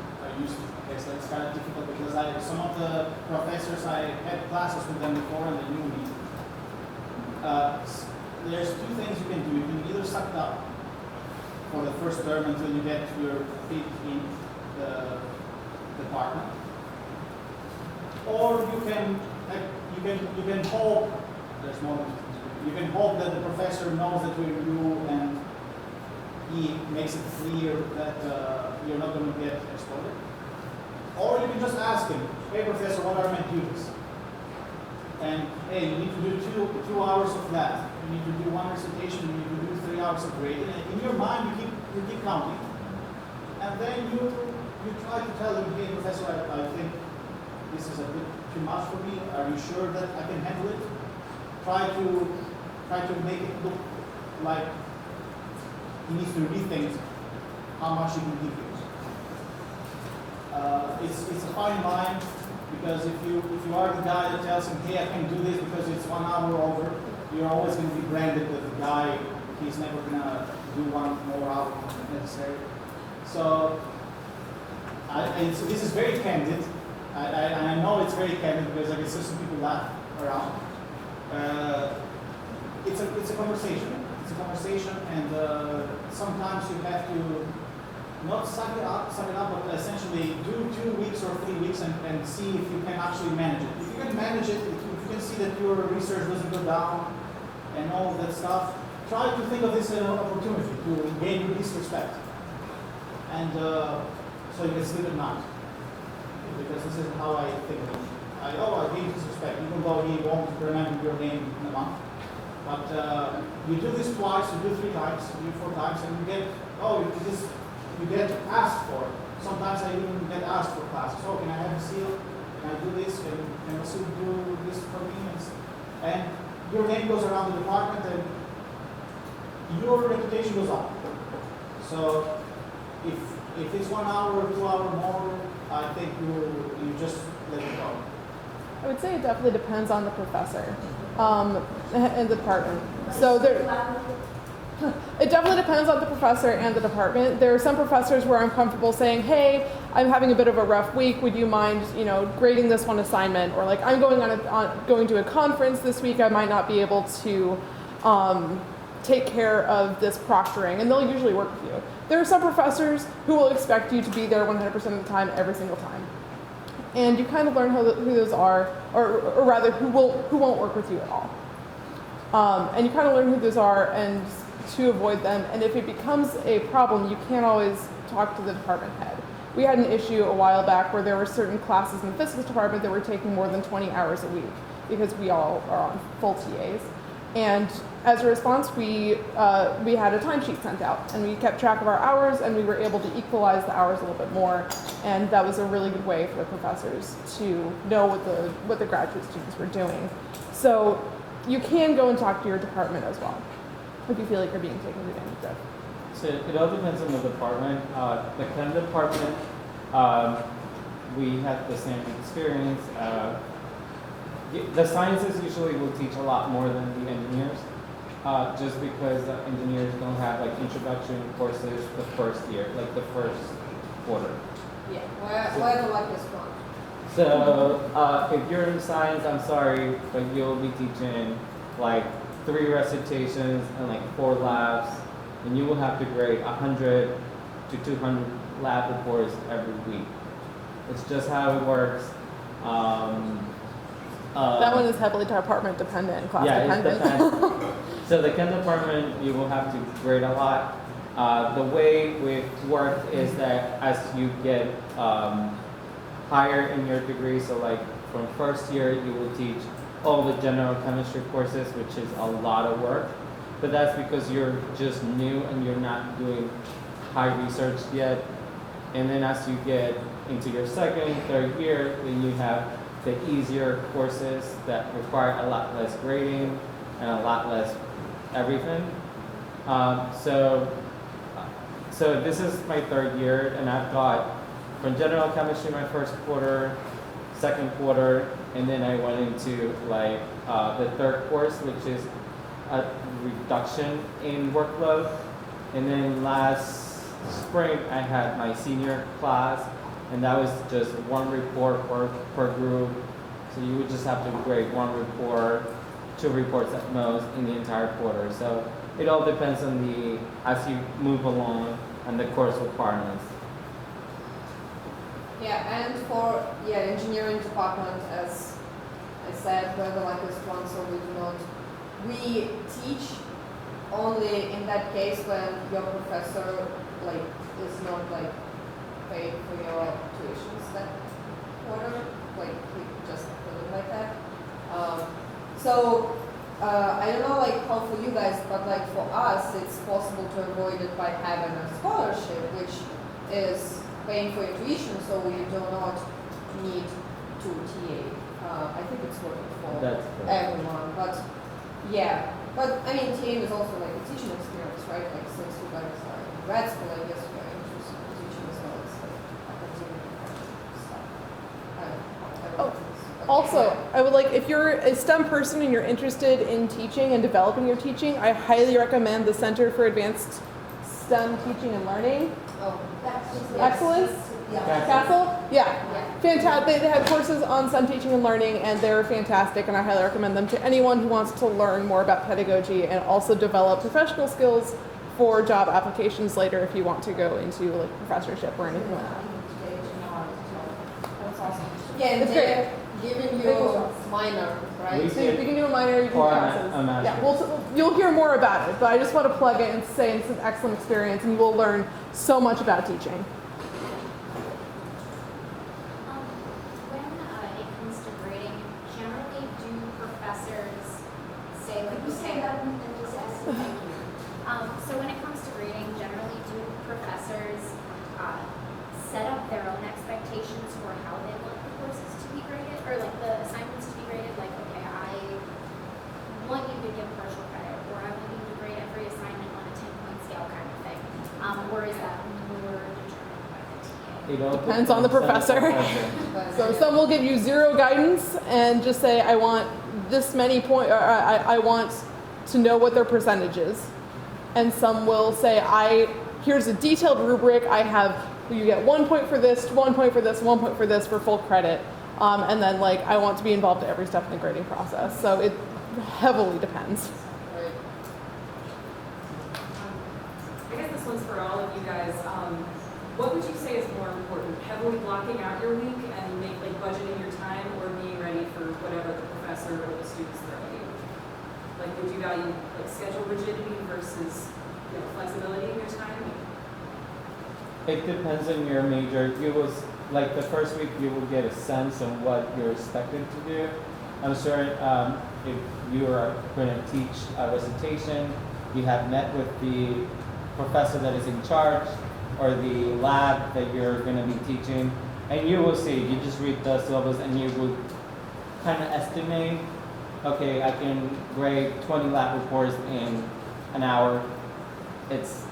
I'm just saying, as an example, and you would just go about your week, and then you will see that you can always improve as you move along, and then let's say next year you teach again, you will know what things you had the prior year, and you will try to fix them. I would also say it depends on your style. Like, I personally prefer a rigid schedule, but with a little bit of flexibility for emergencies. But I would say make sure that that there are expectations on when the students can come to office hours. Like, block out time, always be available during that time at a specific location, and communicate that to them.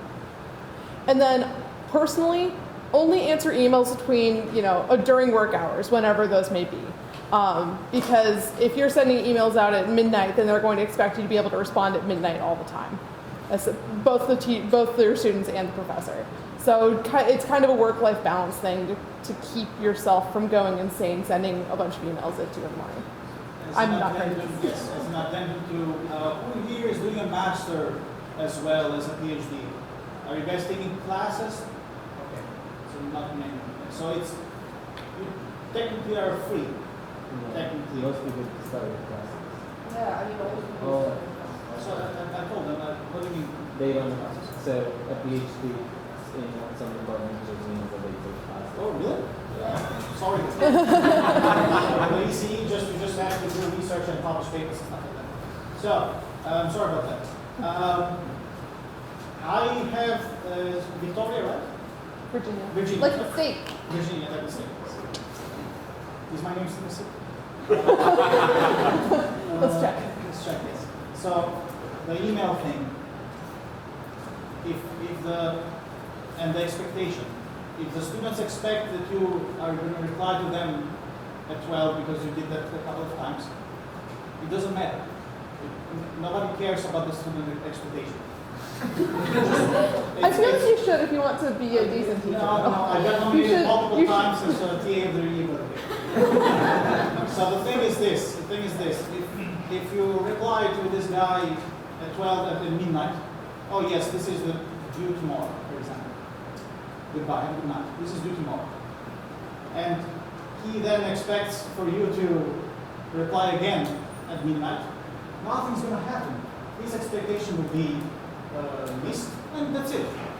It's not like he's going to complain to the department head that, hey, Vasil didn't reply to me at midnight.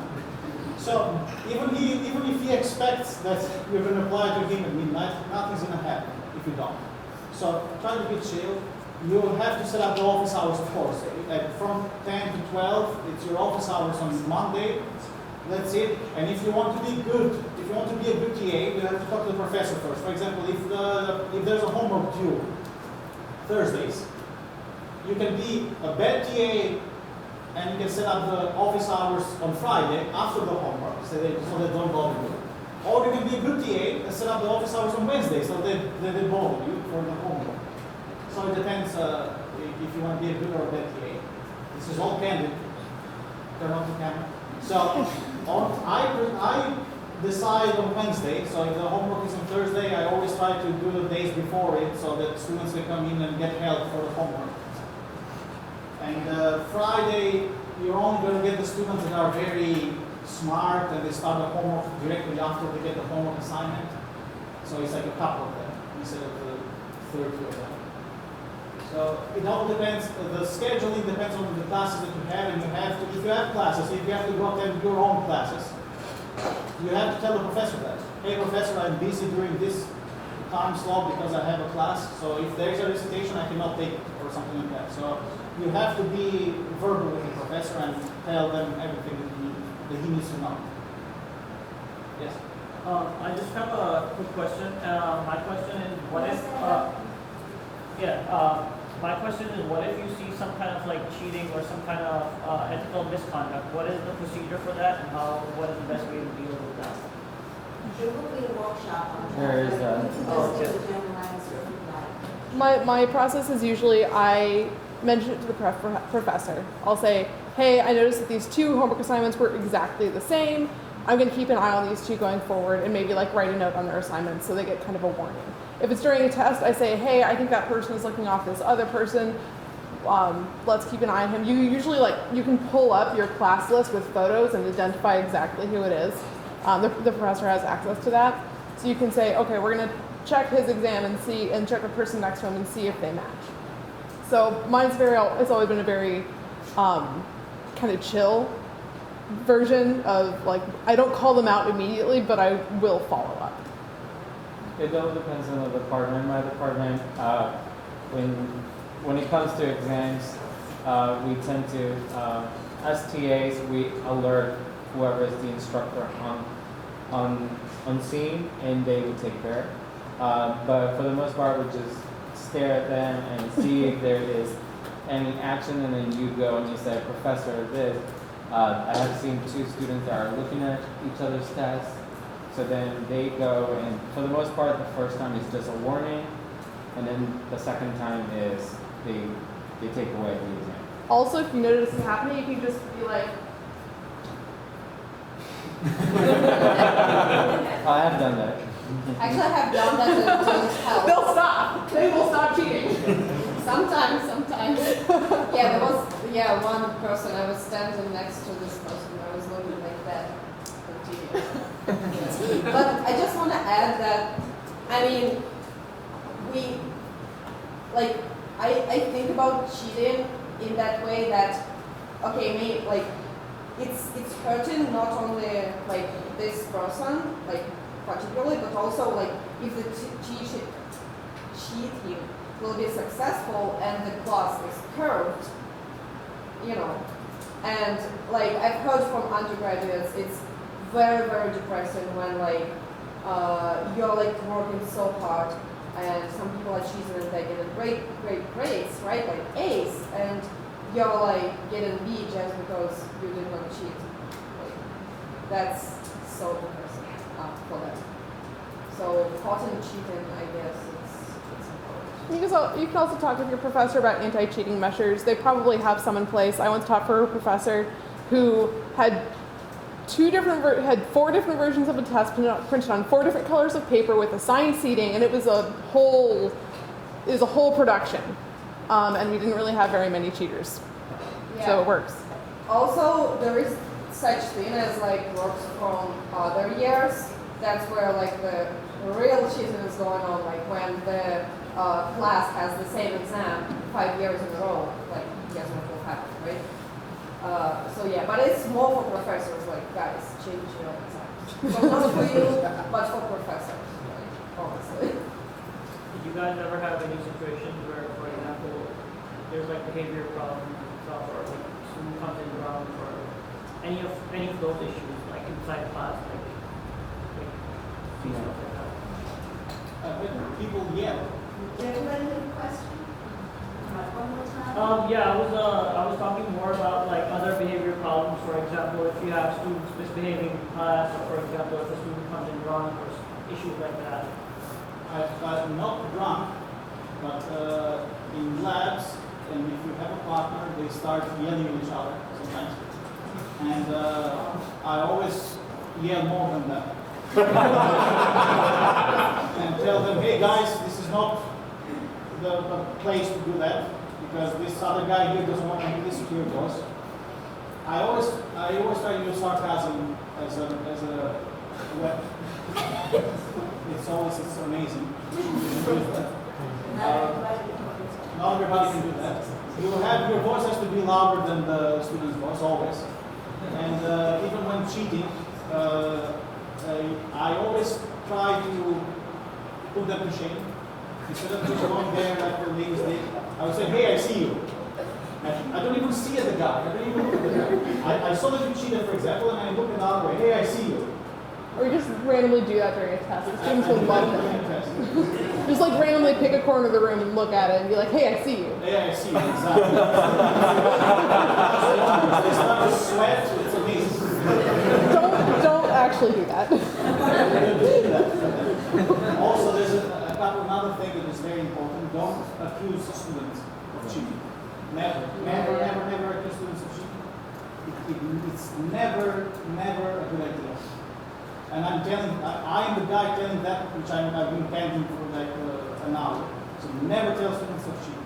Even if you have the same exam, for example, or the same lab report, and you are calling them in to see the professor, in your email, never mention cheating.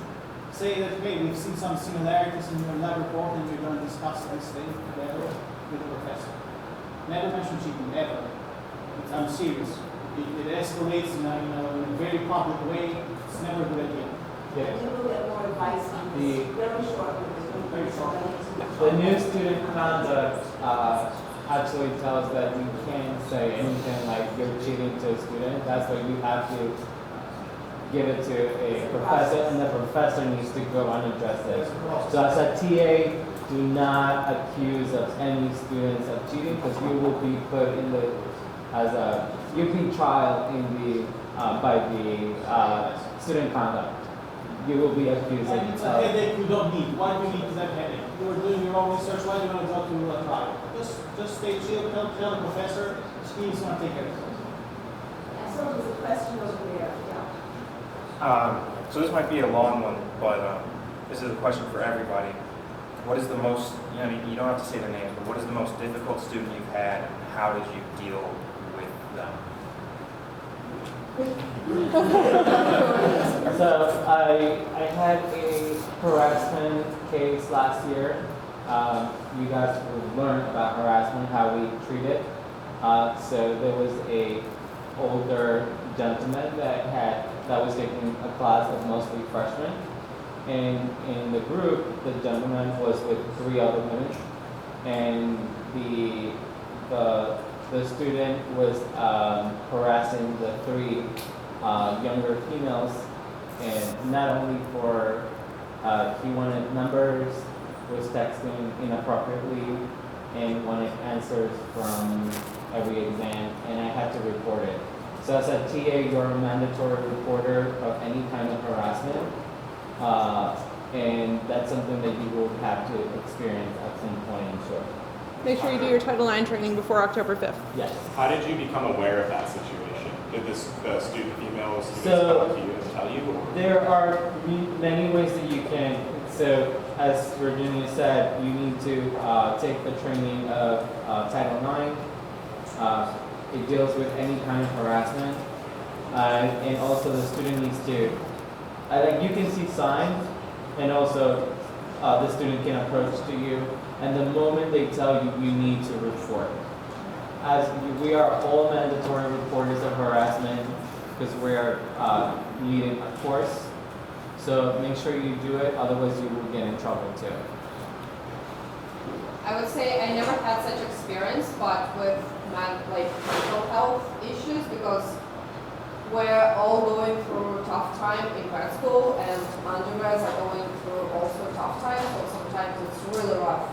And if you just notice something, it's better not to sit, but just, I don't know, I think our IT program, we were like trained, we need like to go and report. So just be aware of like, if you will notice that something is like not right or off with the student, it's better to report, better for the student. And yeah, my tough situation with the students, again, I did more mentoring rather than TA, but I think that's relatable. Yeah, I had 2 senior designs groups. One is like super successful, they won the like competition, whatever, and another one was like not showing up during the whole year, and in the end of the year, they both had very like sort of, I can't say like good excuses, but like there was like kind of emergency, and it's tough to handle that because like you've seen students like working all year for that, and another students, yes, they had problems, but like, should you grade them or not? Like, should you give them a grade?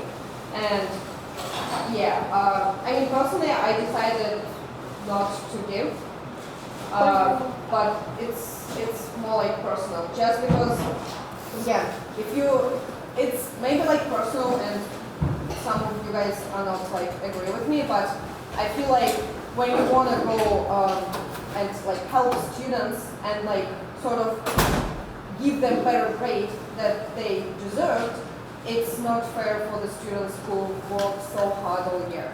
So I feel like it should be treated equally. So that's a tough situation for me. I'm still like thinking, did I do right, did I do wrong, but I think I did right.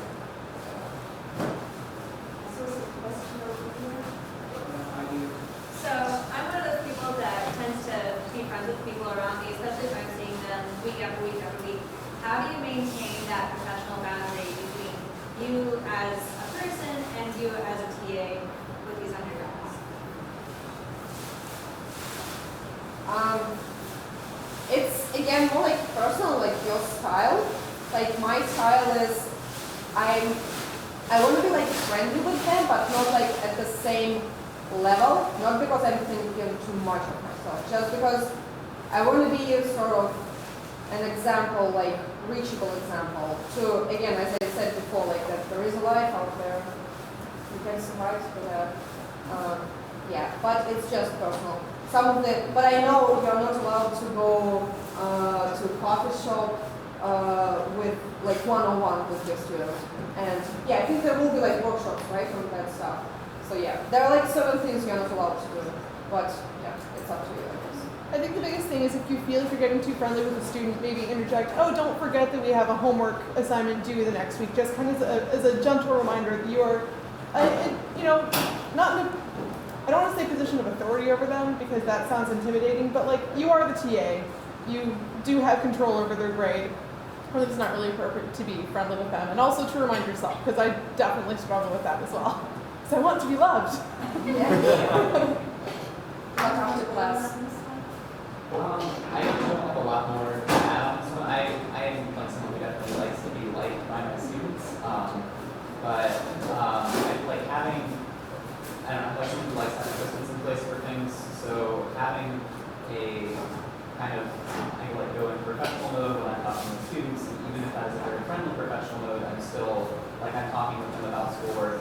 And then it's talking about something in my personal life, like, yeah, like how long, and like, yeah, that's great, but like still there are kind of like you're not giving exceptions to people because you like them better, and you're telling them the rules and telling them the rules in a way that's very clear, and very clear that you are not someone who's influenced by friendship. Stop here, but there will be opportunities to meet them again. You will be seeing them doing practice teaching lessons, or at least one in your group, and then also tomorrow there will be an opportunity for scenario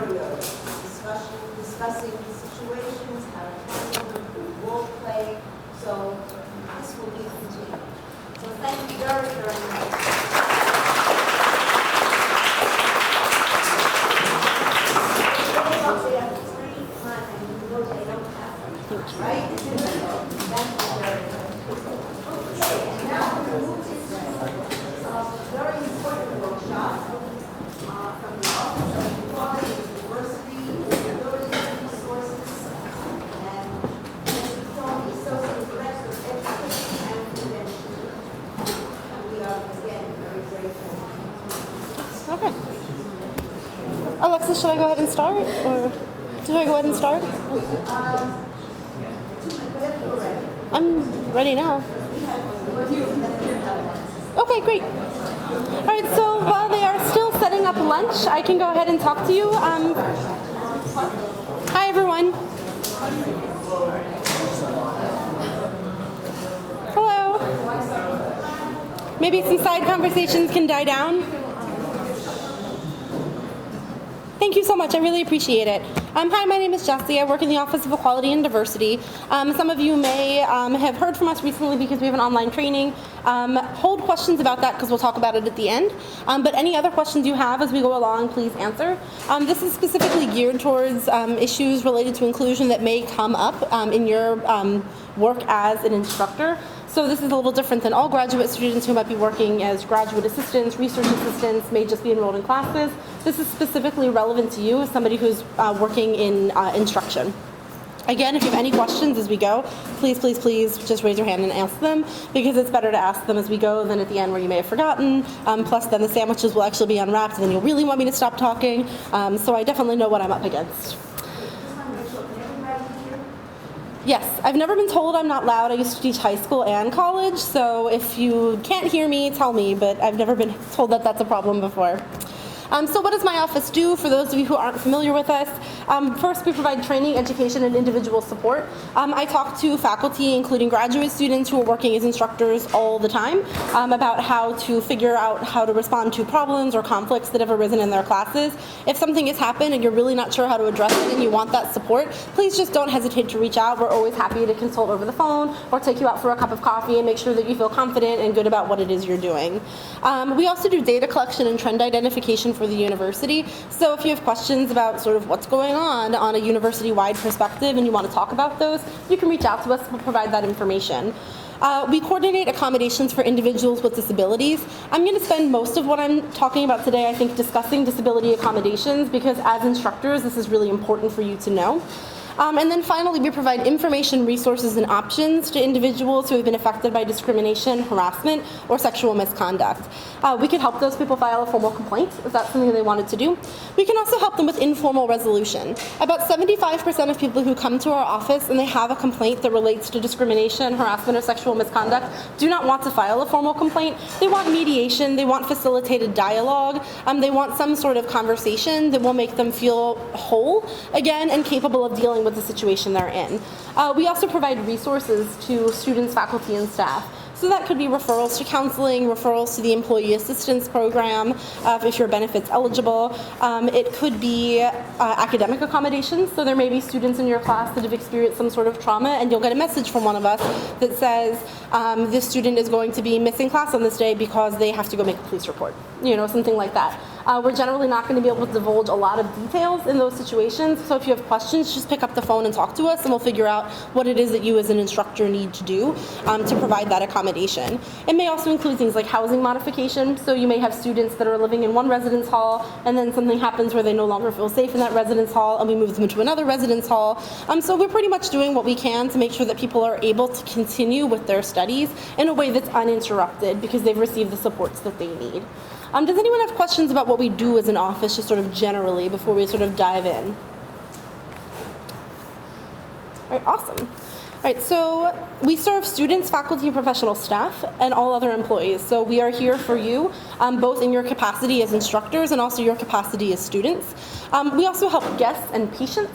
And this applies to things that occur even if they're online. So if anyone's dealing with an online population, or if you have an online component to your course, and something occurs that is not appropriate online, for example, you have a discussion board on Learn that gets out of hand, or someone sends an email that is injudicious or raises questions that you don't know how to deal with, we can help with that too. So just because something doesn't happen in a physical classroom space doesn't mean that it's not of concern. That also includes things that occur in a physical space but off campus. So if you're on a research trip or if you're away at a conference, something like that. The whole goal is to foster equal opportunity and the expectation of equal treatment for everybody who's here to learn, to work, to visit, or to receive services, and that includes our medical patients at our facility. So if we have anyone who's working in the patient care arena, we would also help you with patient complaints. So first I want to talk about disability resources and what you as instructors need to know. The first thing is sort of what's going on with your students when they're seeking disability accommodations. What they are being told is that they have to go onto the Clockwork system, right? So that's the logo. There's tons of information about it on the Disability Resources website, which is drexel.edu/disability, so extremely easy to remember. And all students who want to register to receive accommodations will be directed to go to the Clockwork website. They have to fill out a form called an online intake in which they request accommodations. They have to submit supporting medical documentation that documents the disability they have, and then they have to meet with someone from Disability Resources to engage in an interactive process to determine what accommodations are going to be reasonable for that student. You are also able to do this. So if you, in your capacity as a student or in your capacity as an employee, need some sort of accommodation related to a disability, you can do this process as well. Right? So anyone who's seeking accommodations is going to go through this process. Employees, if you're seeking an employee accommodation, you can just email us and we'll handle it one-on-one.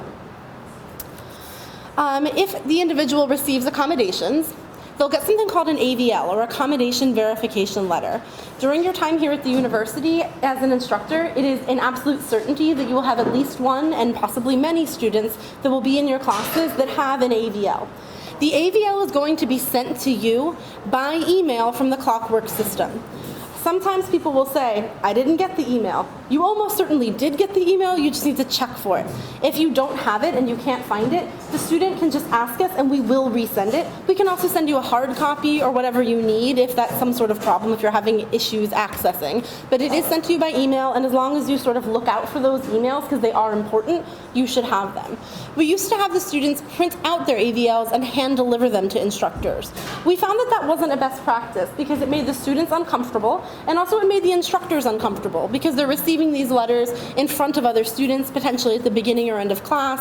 They weren't sure how to follow up and ask questions in a way that respected privacy. That's why we switched to the email system. The AVL is going to list the accommodations that the student has, and it's going to be updated every single term. So if you have a student in the fall term and then you have the student again in the winter term, the student has to provide you an AVL at the beginning of each term. We do that for a bunch of reasons. The first is because the need-to-know personnel change every term, as the students have different instructors. It also may be that the students' accommodations may change slightly depending on the type of course.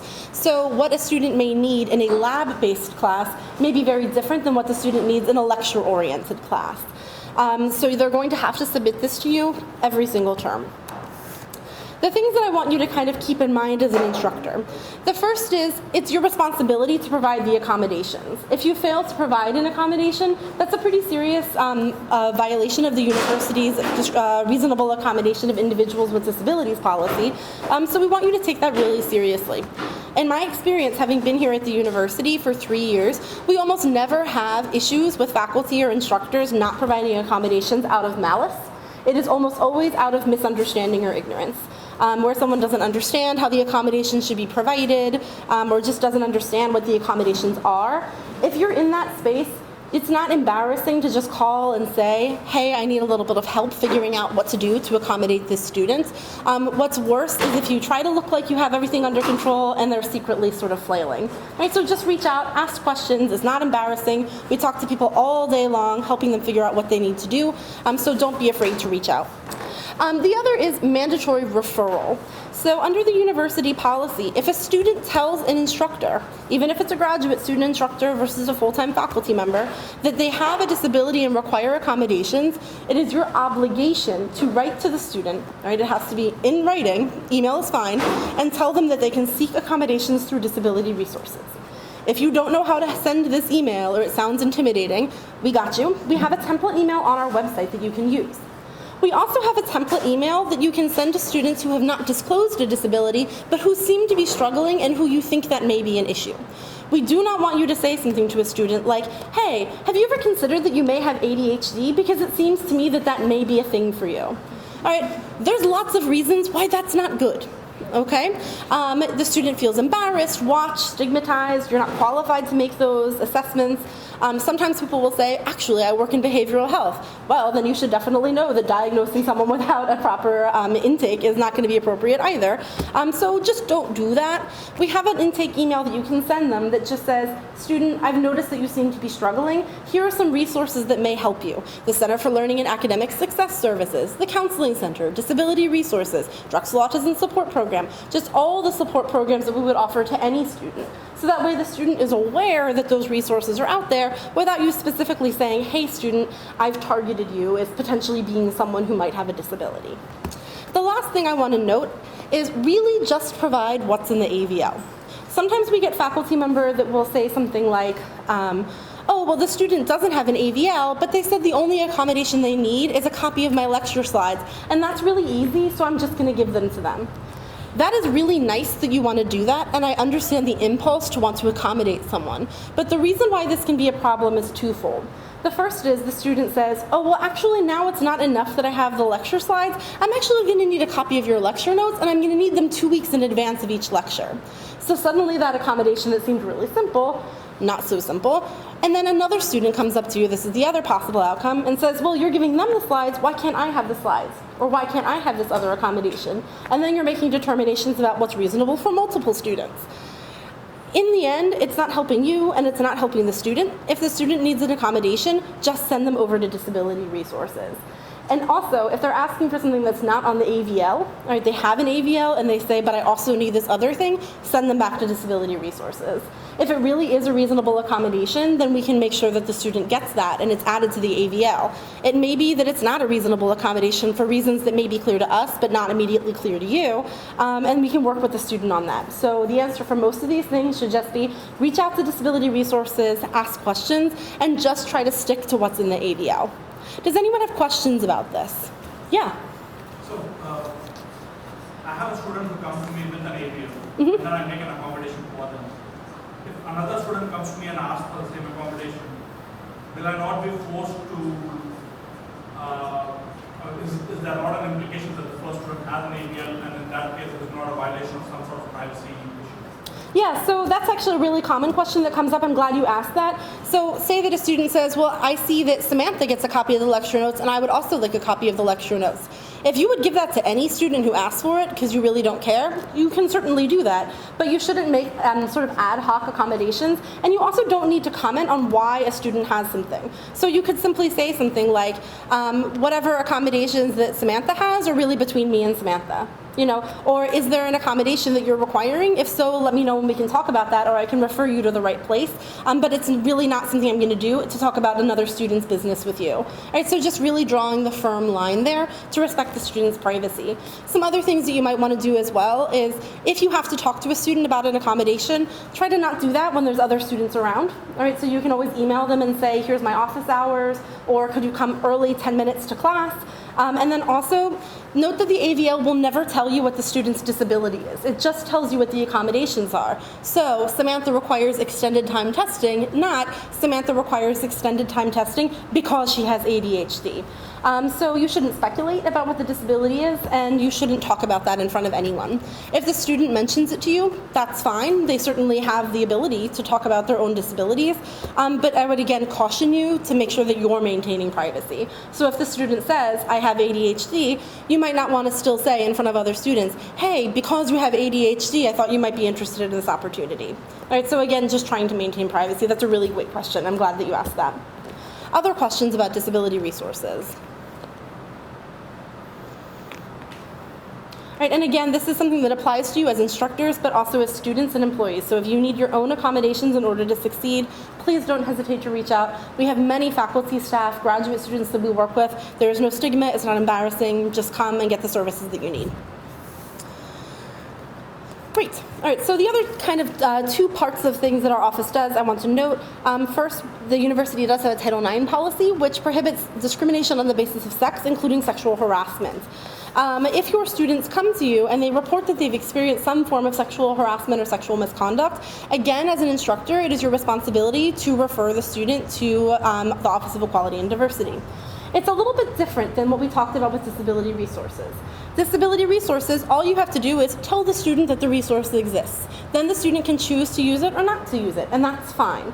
When it comes to incidents that fall under the university's Title IX policy or the university's discrimination, harassment, and bias incident prevention policy, if there's anything that occurs under those policies that's reported to you, it's not enough to just tell the student that there's resources available. You actually have to write to my office and notify us about the student's need, and then we will reach out to the student.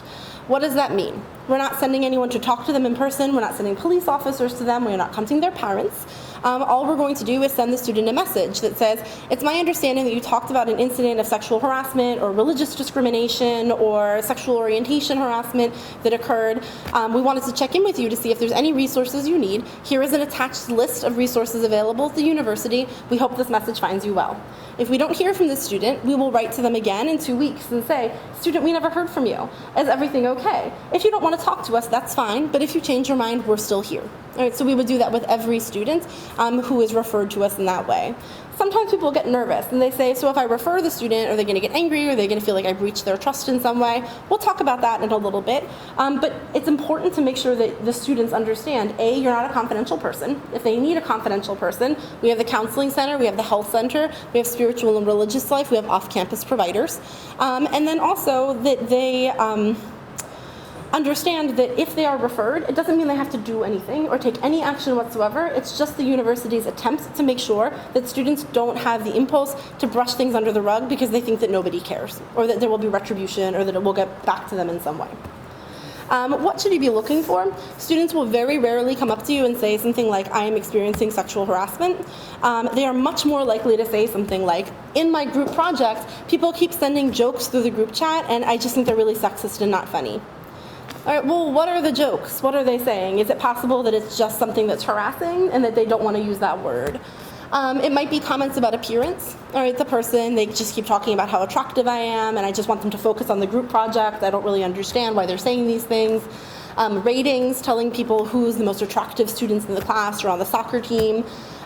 Spreading rumors about people's sexual activity, who's sleeping with who's sleeping with the TA, all right, those sorts of idle chatter and things that people say to get attention that's not appropriate and can be harassing.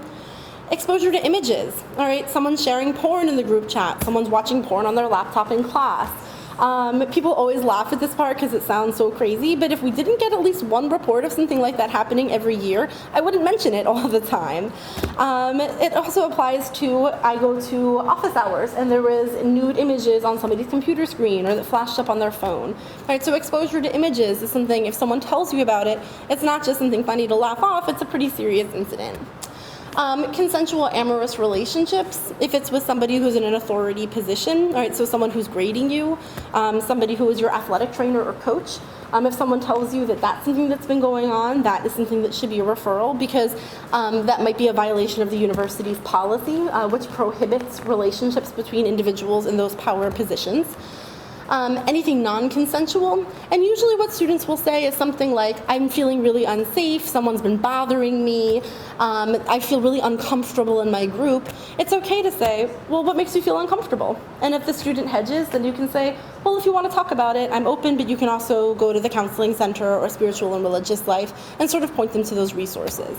If you have no explicit understanding that something is related to harassment, then you don't have to report it. But as a person who cares about students, if you hear these students in distress, it's okay to just ask and say, you know, is something bothering you? You seem a little bit different lately. Is there something I can do to help? Yeah. Yeah, so I was going to ask, so in some of these cases, if it is like an uncomfortable situation in a group, yeah, so if there is like an uncomfortable situation in a group and someone comes forward and says, like, is being harassing towards me, do you have the authority as a TA to just split that group up and find a new group, or do you have to wait for this process to go through? Yeah, so usually we'd want you to call us first. Splitting people up may be the first thing to do. It may also be something that the student absolutely doesn't want to be done because it might make them feel targeted, or maybe it might hurt their grade in a negative way. So if you're not sure, just call us right away. We answer the phone 24 hours a day and the email 24 hours a day. I'll flash our information up at the end. So if you're really not sure, just call and we'll figure it out. Also, if you're thinking, I don't know what I would do without my department chair or my department head, we would include people who need to know in those conversations. So you shouldn't worry that you do something and then the department head is was like, what? That seemed, I didn't give you permission for that. We would always include anyone who needs to know and any interim measures that need to be made. But yeah, so splitting up a group absolutely is something that might happen. It may also be, sometimes students will complete a class, will videotape the classes. If it's a lecture-based class, they can complete the lecture-based class from their home. So sort of depending on the severity of the incident, different interim measures are going to be appropriate. Also, sometimes students will complain and they just aren't complaining about anything and that's, that's going to require interim measures, and that's just a thing you also have to manage as an instructor as well. If someone says, I feel uncomfortable with my group, and you say, well, why do I feel uncomfortable? And they say, well, I just really don't like them. They're just not nice. All right, that's not good. All right, and we should be talking to all of our students about civility and collegiality and cooperation and conflict resolution, but it doesn't necessarily mean that the student's going to have some sort of interim measure, especially because we put so much sort of respect and authority on what the instructor or the faculty member wants to do. We recognize that we have to provide student supports, but we also have to make sure that the faculty members are ensuring that the students are receiving the educational objectives and that they have authority to make decisions about their own classroom. So it really is supposed to be an interactive process rather than someone just sort of like swooping down and being very directive. Other questions? That was a very good one. Yeah. If we have, hopefully this doesn't happen, but if we have an issue, we're not sure if it's a need to report or not, is it okay to get in touch and say, I've had this situation, here's what it is, do I need to formally report this? Absolutely, and people do that all the time too. Even like maybe a couple of days ago, I got an email from someone and they saw like a vulgar sign up in someone's window, and it was like I'm not going to say what it was because it was gross, but it wasn't like sexually harassing, it was just distasteful. And they sent it to us and said, do I need to do anything about this? And the answer was, no, that's distasteful. If you want to talk to them and say, that's not really something that I think is appropriate, what motivated you to post that? How do you think it makes people feel when they come by? You can have that conversation, but we don't have to do anything.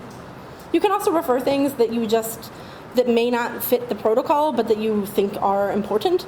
It's your decision as the instructor. So if people are just being inappropriate in your class, and it's not sexual in nature, but it's something that is just not nice and not collegial and not appropriate. We had an incident last year where a student was requiring group project members to pay them to do group work. Like, that's weird and not a thing that should happen. So those are issues that you can bring with your department chair, that you can bring with whoever is your graduate advisor, that you can bring to us, whoever it may be. But like weird stuff happens when you teach. I also teach in the law school. Stuff happens. And if you don't know how to deal with it, don't just try to fix it yourself if you really think you need the support.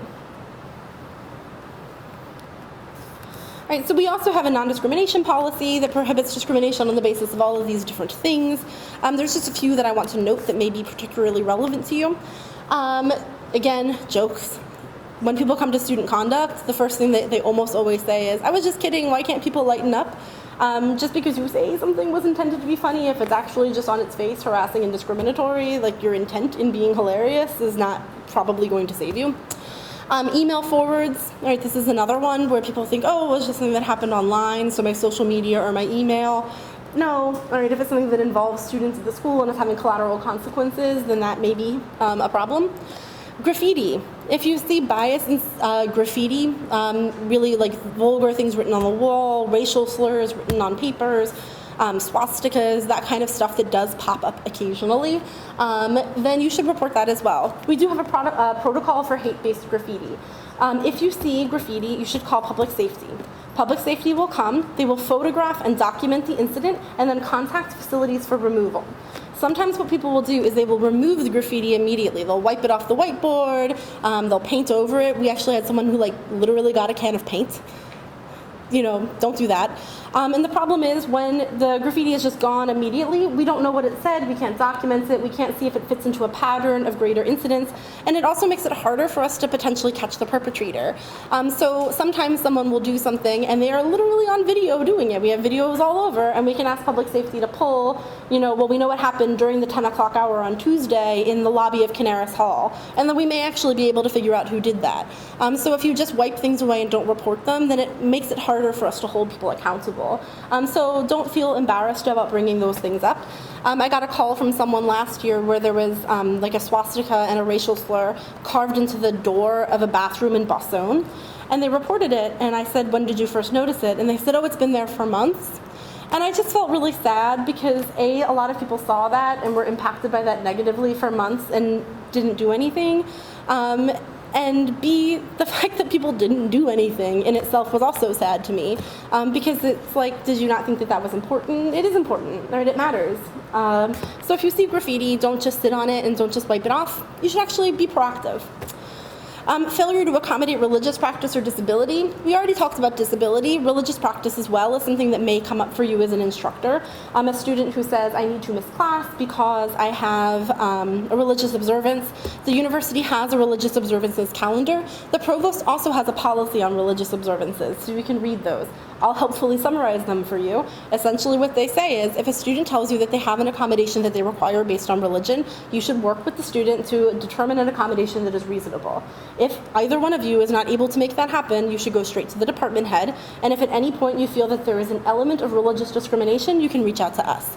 It's really not that hard. The vast majority of religious accommodations that people require will be things like, I need to miss class on Rosh Hashanah, or I am going to observe a particular holiday related to my Hindu faith that requires me to participate in this death ritual. You know, things that are pretty not hard to do. Students are responsible for making up work if they miss class, right? So it's not like a get out of jail free card. And you are permitted to ask questions about the religious observance in order to determine what's reasonable without really questioning the sincerity of the student's beliefs. So you wouldn't say things like, really, I think religion is bullshit. That's probably not going to get you very far, even though that's certainly your opinion and you're entitled to have it. But it might be appropriate to say, are you permitted to do work on that day or the next day? Or will you be required to abstain from using communications on that day? So asking questions to help you understand what the limitations are is absolutely appropriate, but asking questions out of just prurient interest is probably not going to be very helpful. Comments about accents can sometimes be a proxy for national origin discrimination. That applies to students, but also to you as instructors, where sometimes students will say things like, I can't understand you, you don't even speak English, I don't want you to be in my group project because no one can understand you. All of our students do speak English. Accented English is English. And making those sorts of comments can make people feel uncomfortable based on where they're from, and that's really not acceptable. It also oftentimes has a very racialized element to that. We get this complaint sometimes about professors, particularly professors who are from Asia. We never seem to get these complaints about professors who are from Europe. I don't think that's coincidental. Stereotyping. All right, so in our group project, you have to take the notes because you're a girl and girls are great at taking notes and being secretaries. Don't allow that. And then also misgendering. The university has a new preferred name policy that permits students to, in their banner accounts, change a preferred name to flash up, preferred pronoun to flash up, preferred honorific to flash up. So it used to be that you would see something on your roster where the student clearly had a masculine presentation, but the legal name on the roster said Jane. That hopefully will not happen anymore. Right? Hopefully, because students have this feature, they are going to be capable of telling you exactly what they want to be called and how they want to be referred to. The 2 points I want to make are, once the student has told you that, you should do that thing. Right? I know that people have very strong opinions about people who are transgender and gender identity issues in general. Your responsibility as an instructor is to teach all of your students with dignity and with respect, and that includes referring to them by the name that is accurate for them. The second point of that is, if someone is not using the feature, try to be sensitive and reasonable. Right? So if you see someone where the name maybe doesn't match the presentation, you can just say, and what do you think? All right? Or, this other student made this comment, what do you think? All right, so instead of sort of assigning people names or pronouns that seem maybe not accurate, a best practice might be to just refer to someone by their name. All right, so not what she said, but what Alexis said earlier, or whatever this student said earlier, or your colleague. I'm pretty much out of time, so I just want to note policy is a floor.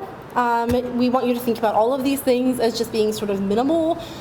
We want you to be able to do better. All right, if there's anything we can do to support you in being welcoming and inclusive for all of your students, please don't hesitate to reach out. I already told you that if something happens, you can call public safety, and that you can also always point people to their confidential resources. Primarily the counseling center and spiritual and religious life are probably the two that you will have the most. If you need to report to us, you don't have to investigate, you can just make the report. You can tell the individual, I'll keep everything you told me private, I won't discuss it with anyone casually, I just have to make this other office aware so they can provide you all the resources that you need.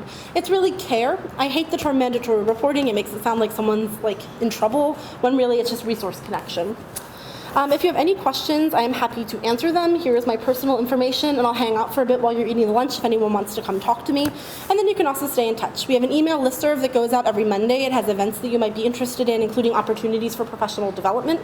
You can follow us on Twitter, we're OE Dragons, or check out our webpage. We have an intercultural book circle, we have an inclusive culture forum, the I-Forum, colleague resource groups, we have veterans, LGBTQ, Black faculty and professional staff, Bienvenidos, and women's finance. You're welcome to join all of those in your capacity as instructors here. So if there's anything I can do, please let me know. The last point I'll make before you can go to have your delicious lunch is about the online training. The online training, you should have received an email from Dean Van Boxdale about that. There were some initial issues with people who couldn't find the training in their Drexel 1. It's not listed under your courses. We learned that that's because the course is not actually in Banner. You are all enrolled in Learn. It just may not be showing up in your courses in Drexel 1. So if you go to your courses and Learn, it should be there. You don't have to do anything. Once it's complete, your completion is automatically recorded, so you're not going to get like a follow-up email. We just know who you are. But if you have any questions or you're not sure if you did it or whatever it may be, just email us. It's absolutely fine. We'll help you figure it out. Any last questions before I turn you loose? Just to clarify. Yeah. So that training is on Drexel Learn, not Drexel 1? Yes. So we said that you could see it in your courses in Learn or in Drexel 1, but that was a lie. Apparently you only see it in your courses in Drexel Learn. But it is in Learn, and if for some reason you can't find it, just email me and I'll show you how to find it. Apparently we learned from ITG that some students have their Learn account set up so it only shows you certain courses, like ones where you're an instructor, instead of all the courses in which you are enrolled, and it's just like literally clicking a box so that you can make everything visible to you. So good question. Anything else? All right, great, thank you so much. Like I said, I'll hang out and I think it's time for lunch. Is that right, Alexis?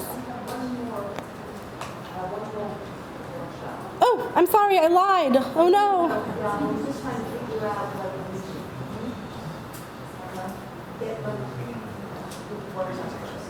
Okay.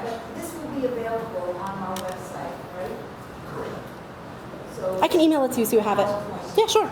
Okay. Great. thank you so much. Thank you, everyone. I'm trying to get an awful lot in the afternoon is devoted for you to go to see your departments and your assignments, buddies.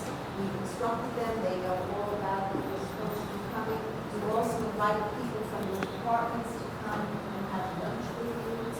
And they're supposed to come at 12:15 when they're coming. So we're trying to get you one more workshop and we start, but it will go through that since it's here and then we'll have lunch. Okay? So stick with us. These really are important and you will be getting these PowerPoint slides so in case you need to review something they'll be available. So thank you very much for coming. You're welcome. Hi, everybody. How you doing? Good, good, good. Can I just tell you, this is the warmest room I've been on campus today, and I'm like, thank you, God, because I am freezing to death, all right? So, exactly. I know everybody's like, it's hot. I'm just like, but it's cold everywhere else, like really cold. So, thank you for keeping it warm for me. I understand that also makes you very sleepy, so, there's plenty of coffee. Let's try to stay awake, and I promise to make this brief, okay? All right, my name is Tanika Williams. I'm the Associate Director for Student Conduct here at Drexel University. And right now we're just gonna basically talk about academic integrity and classroom management at Drexel University. How many of you have ever taught a class before? Okay, all right. So you have some ideas about academic integrity and classroom management, correct? All right, so this will kind of be just a brief overview, not brief, but brief. A brief overview of some of the things here we do differently at Drexel. How many of you have taught at Drexel before? Any of you? No? Okay. That's why we're at new orientation, just making sure. Okay, so basically we're going to talk a little bit about academic integrity violations, the academic integrity conduct process, reporting, and I'll give you just a brief scenario of something that you may encounter while you are in the classrooms here. So, basically, and we're also going to talk about course disruption, which includes our disorderly conduct policy overview, things to think about, and a different scenario. Okay? All right, so academic integrity policy violations are similar here as they are to anywhere else. Drexel has plagiarism, cheating, fabrication, and academic misconduct. If you go to the Provost's website, they have specifically the academic integrity policy is spelled out and all of the information under what the nuances are under plagiarism, cheating, fabrication, academic misconduct that as teaching assistants you should all be aware of, because perhaps when you're grading assignments, when you're proctoring exams, when you're doing other things through like the digital interface of, you know, online conversations and things like that, you may encounter some of these things. So you want to make sure that as a TA you do read the academic integrity policy to know what is expected of you from Drexel.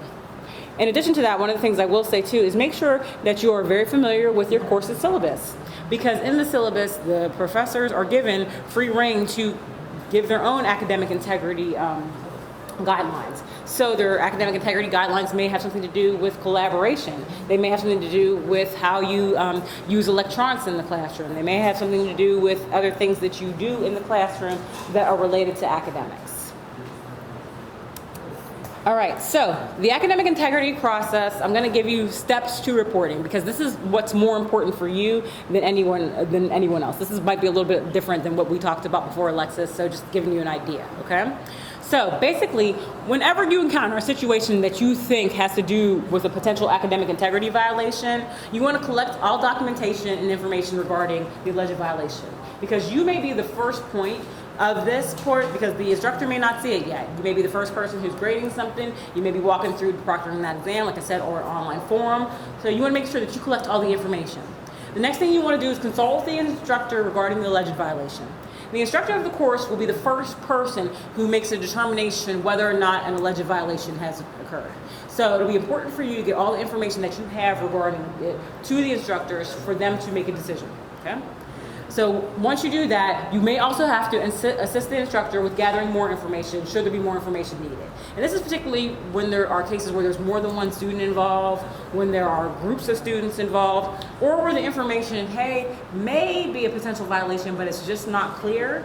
You may have to help the instructor to determine if that's clear so that the instructor can go to the next person on their level, which is usually the department head or possibly the dean of the college, to bring this to them and say, hey, this is an academic integrity violation. I want to proceed with next steps. Okay. So the academic integrity conduct process follows these steps.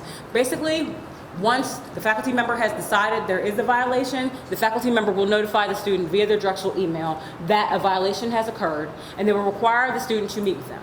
Now, for online students and things like that, they can meet over phone, Skype, email, however they want to do it, but the student will be required to meet with the faculty member to discuss the allegations. Okay? The faculty member will discuss those discuss the violations and the potential academic sanctions. Now, Drexel divides its sanctions up when it comes to student conduct processes into twofold. Academic sanctions, which are strictly handled by the academic side of the house. They're given by the faculty. They are appealed through faculty channels, and that's how they are. And then they also have disciplinary sanctions. Disciplinary sanctions are our side of the house. Disciplinary sanctions have to go through all of our processes, are assigned by us, and can only be appealed through student conduct. Okay? And that's very important to note. Now, students are required, like I said, are required to meet with the faculty to discuss the allegations. Students can agree or disagree with whether or not the allegations occurred. They can decide to agree, disagree, but they will still have rights to appeal, okay? If no appeal was received, or when an appeal decision is made, the entire incident is reported then to RLSC. So the faculty on their side of the house will go through all of these steps before even reporting to us. They will go through meeting with the student. They will go through, if the student denies and says, I don't believe that this happened, they'll go through the appeal process, because the student has two levels rights to appeal. The student can appeal first to the dean of the college. The student can appeal second to the provost finally, okay? So once all of that happens, or if the student says, you know what, I accept the finding and I accept the sanctions, then that's it. Then once they do that, then they will send it to us via our reporting process. Okay? The reporting process, the report an incident is on our website. If you go to our website, which is basically, it's long, so that's why we're up here, it's long. But if you type in student conduct, it'll take you to our website. You go to our website and you click on the report an incident button. When you click on the reported incident button, you follow the steps online through reporting, through either the portal for incident reporting or the required form for an academic integrity policy violation. You can report either way. Right now, we are working on this year phasing out the academic integrity required reporting form because we want everybody to report through the public portal. But for the meantime, it is still on the site. Okay?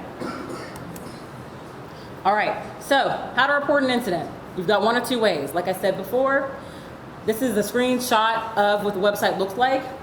You can go right to there where it says portal of incident reporting, portal for incident reporting. Press it, it'll bring up an incident report form. You fill all out the information that it requests of you, attach any supporting documentation, and then you hit submit. It lets you know that, hey, unless you want an email receipt, it's not going to send you one, but it will ask if you want an email receipt to say that you submitted. It will be submitted to our office and we'll handle it from there. Okay? Or B, you can use the required reporting form for academic integrity violations, which asks a little bit more in-depth information, and also does not, even though it says it to, we try to fix it, it says that you can't attach documents, you cannot attach documents to this form. It's the required reporting form. It doesn't let you. We've tried to fix it. It doesn't work. I've given up, and I would just say it gives you instructions at the end of it. It says, hey, you can attach documents to this. You need to email them to rlsc@drexel.edu. So that's what that is for. So you can use either of those forms to report. So for instance, if your instructor says, hey, you know the most about this, I want you to write the report, you can do it through there. Okay. So next. So when putting assignments through turn in, you get a report in the student's essay where the similarity index was a 53.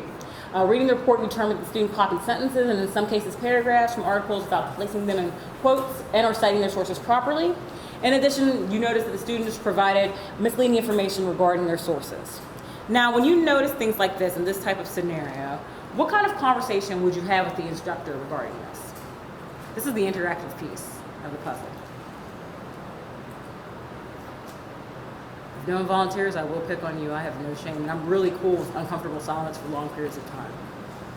Would you just send an email and say, listen, I found this similarity index, here's their copy of the report, this is what I found, and maybe like highlight the areas that are copied and why they don't match the sources. Excellent idea. Perfect. That is exactly what you could do.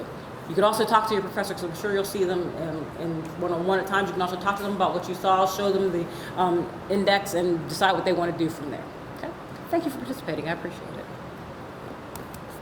All right, so next. We have a policy in the Code of Conduct that is called disorderly conduct. Disorderly conduct covers things like course disruption. Okay? And then we give you specific examples of what is considered course disruption.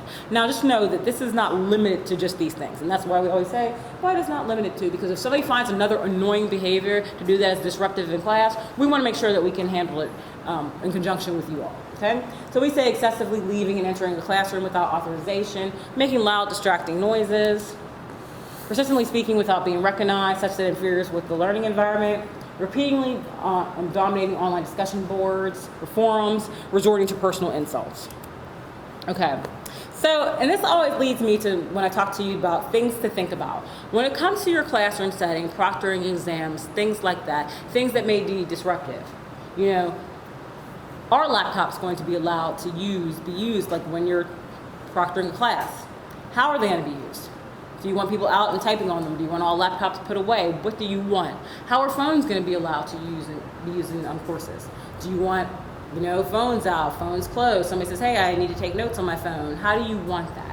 And you also need to be mindful of things like, I'm sure Jesse talked to you about like disability resources and accommodation verification letters. Be mindful of that because students may have some type of accommodations where they might need a laptop, they might need a phone, but you also want to verify those type of things to make sure that if you have a no laptop policy or no phone policy, that you're not violating their rights regarding that. And you also want to make note of students with different abilities because some students may not be able to see, so they may have to sit closer to the board. Some students may have other issues that you just want to make sure that you are aware of. So when you're addressing different things, you want to make sure you're not denying accessibility. Okay? All right. So this happens a lot, which I find. Like a student constantly shows up late to class, and they're very disruptive when they come in.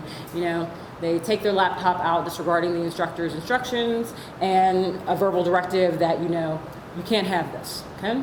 So the instructor addresses the entire class because they don't want to single the person out on the first day, or they don't want to single the person out in this instance, and says basically, hey, no lateness, no laptops.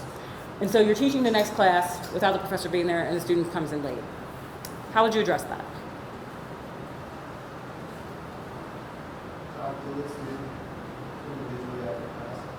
That's great. Yep. Talk to the student individually after class about the lateness. And what I would also do is I would let the student know that you tell them, like, I'm going to follow up with you on our conversation with an email CCing the instructor to let them know that we had this conversation yet again. Okay?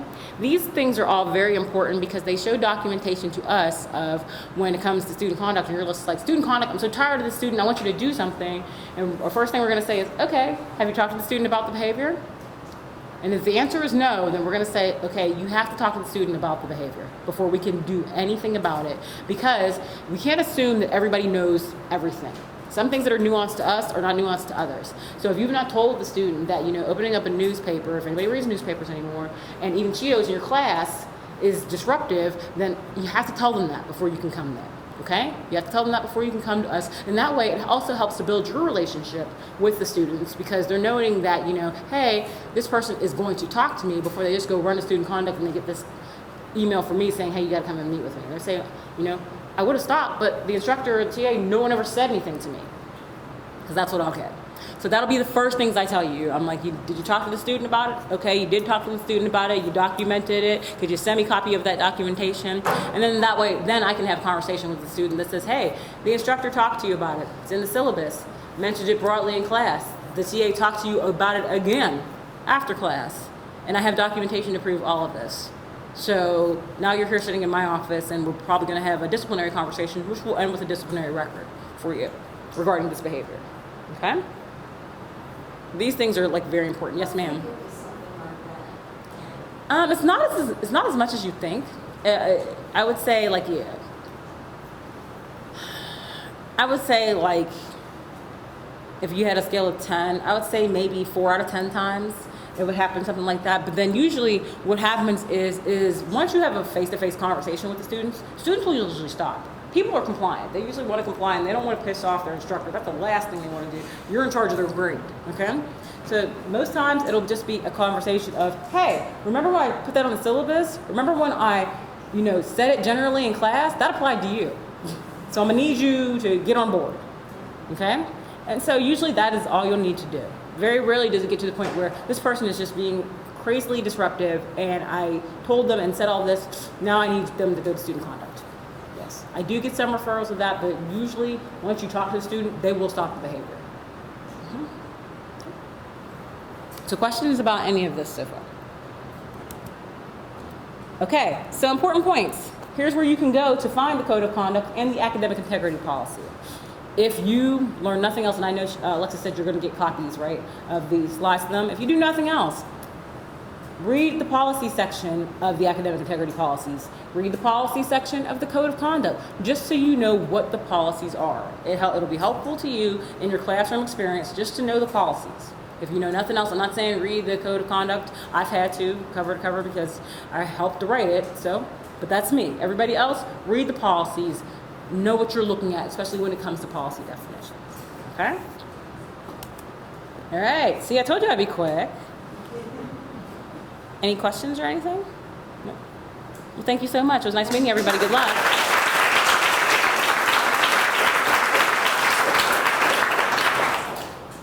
Well, I guess it's time for lunch. Yeah. So enjoy, and hopefully we will have some department heads, advisors, professors coming to join you.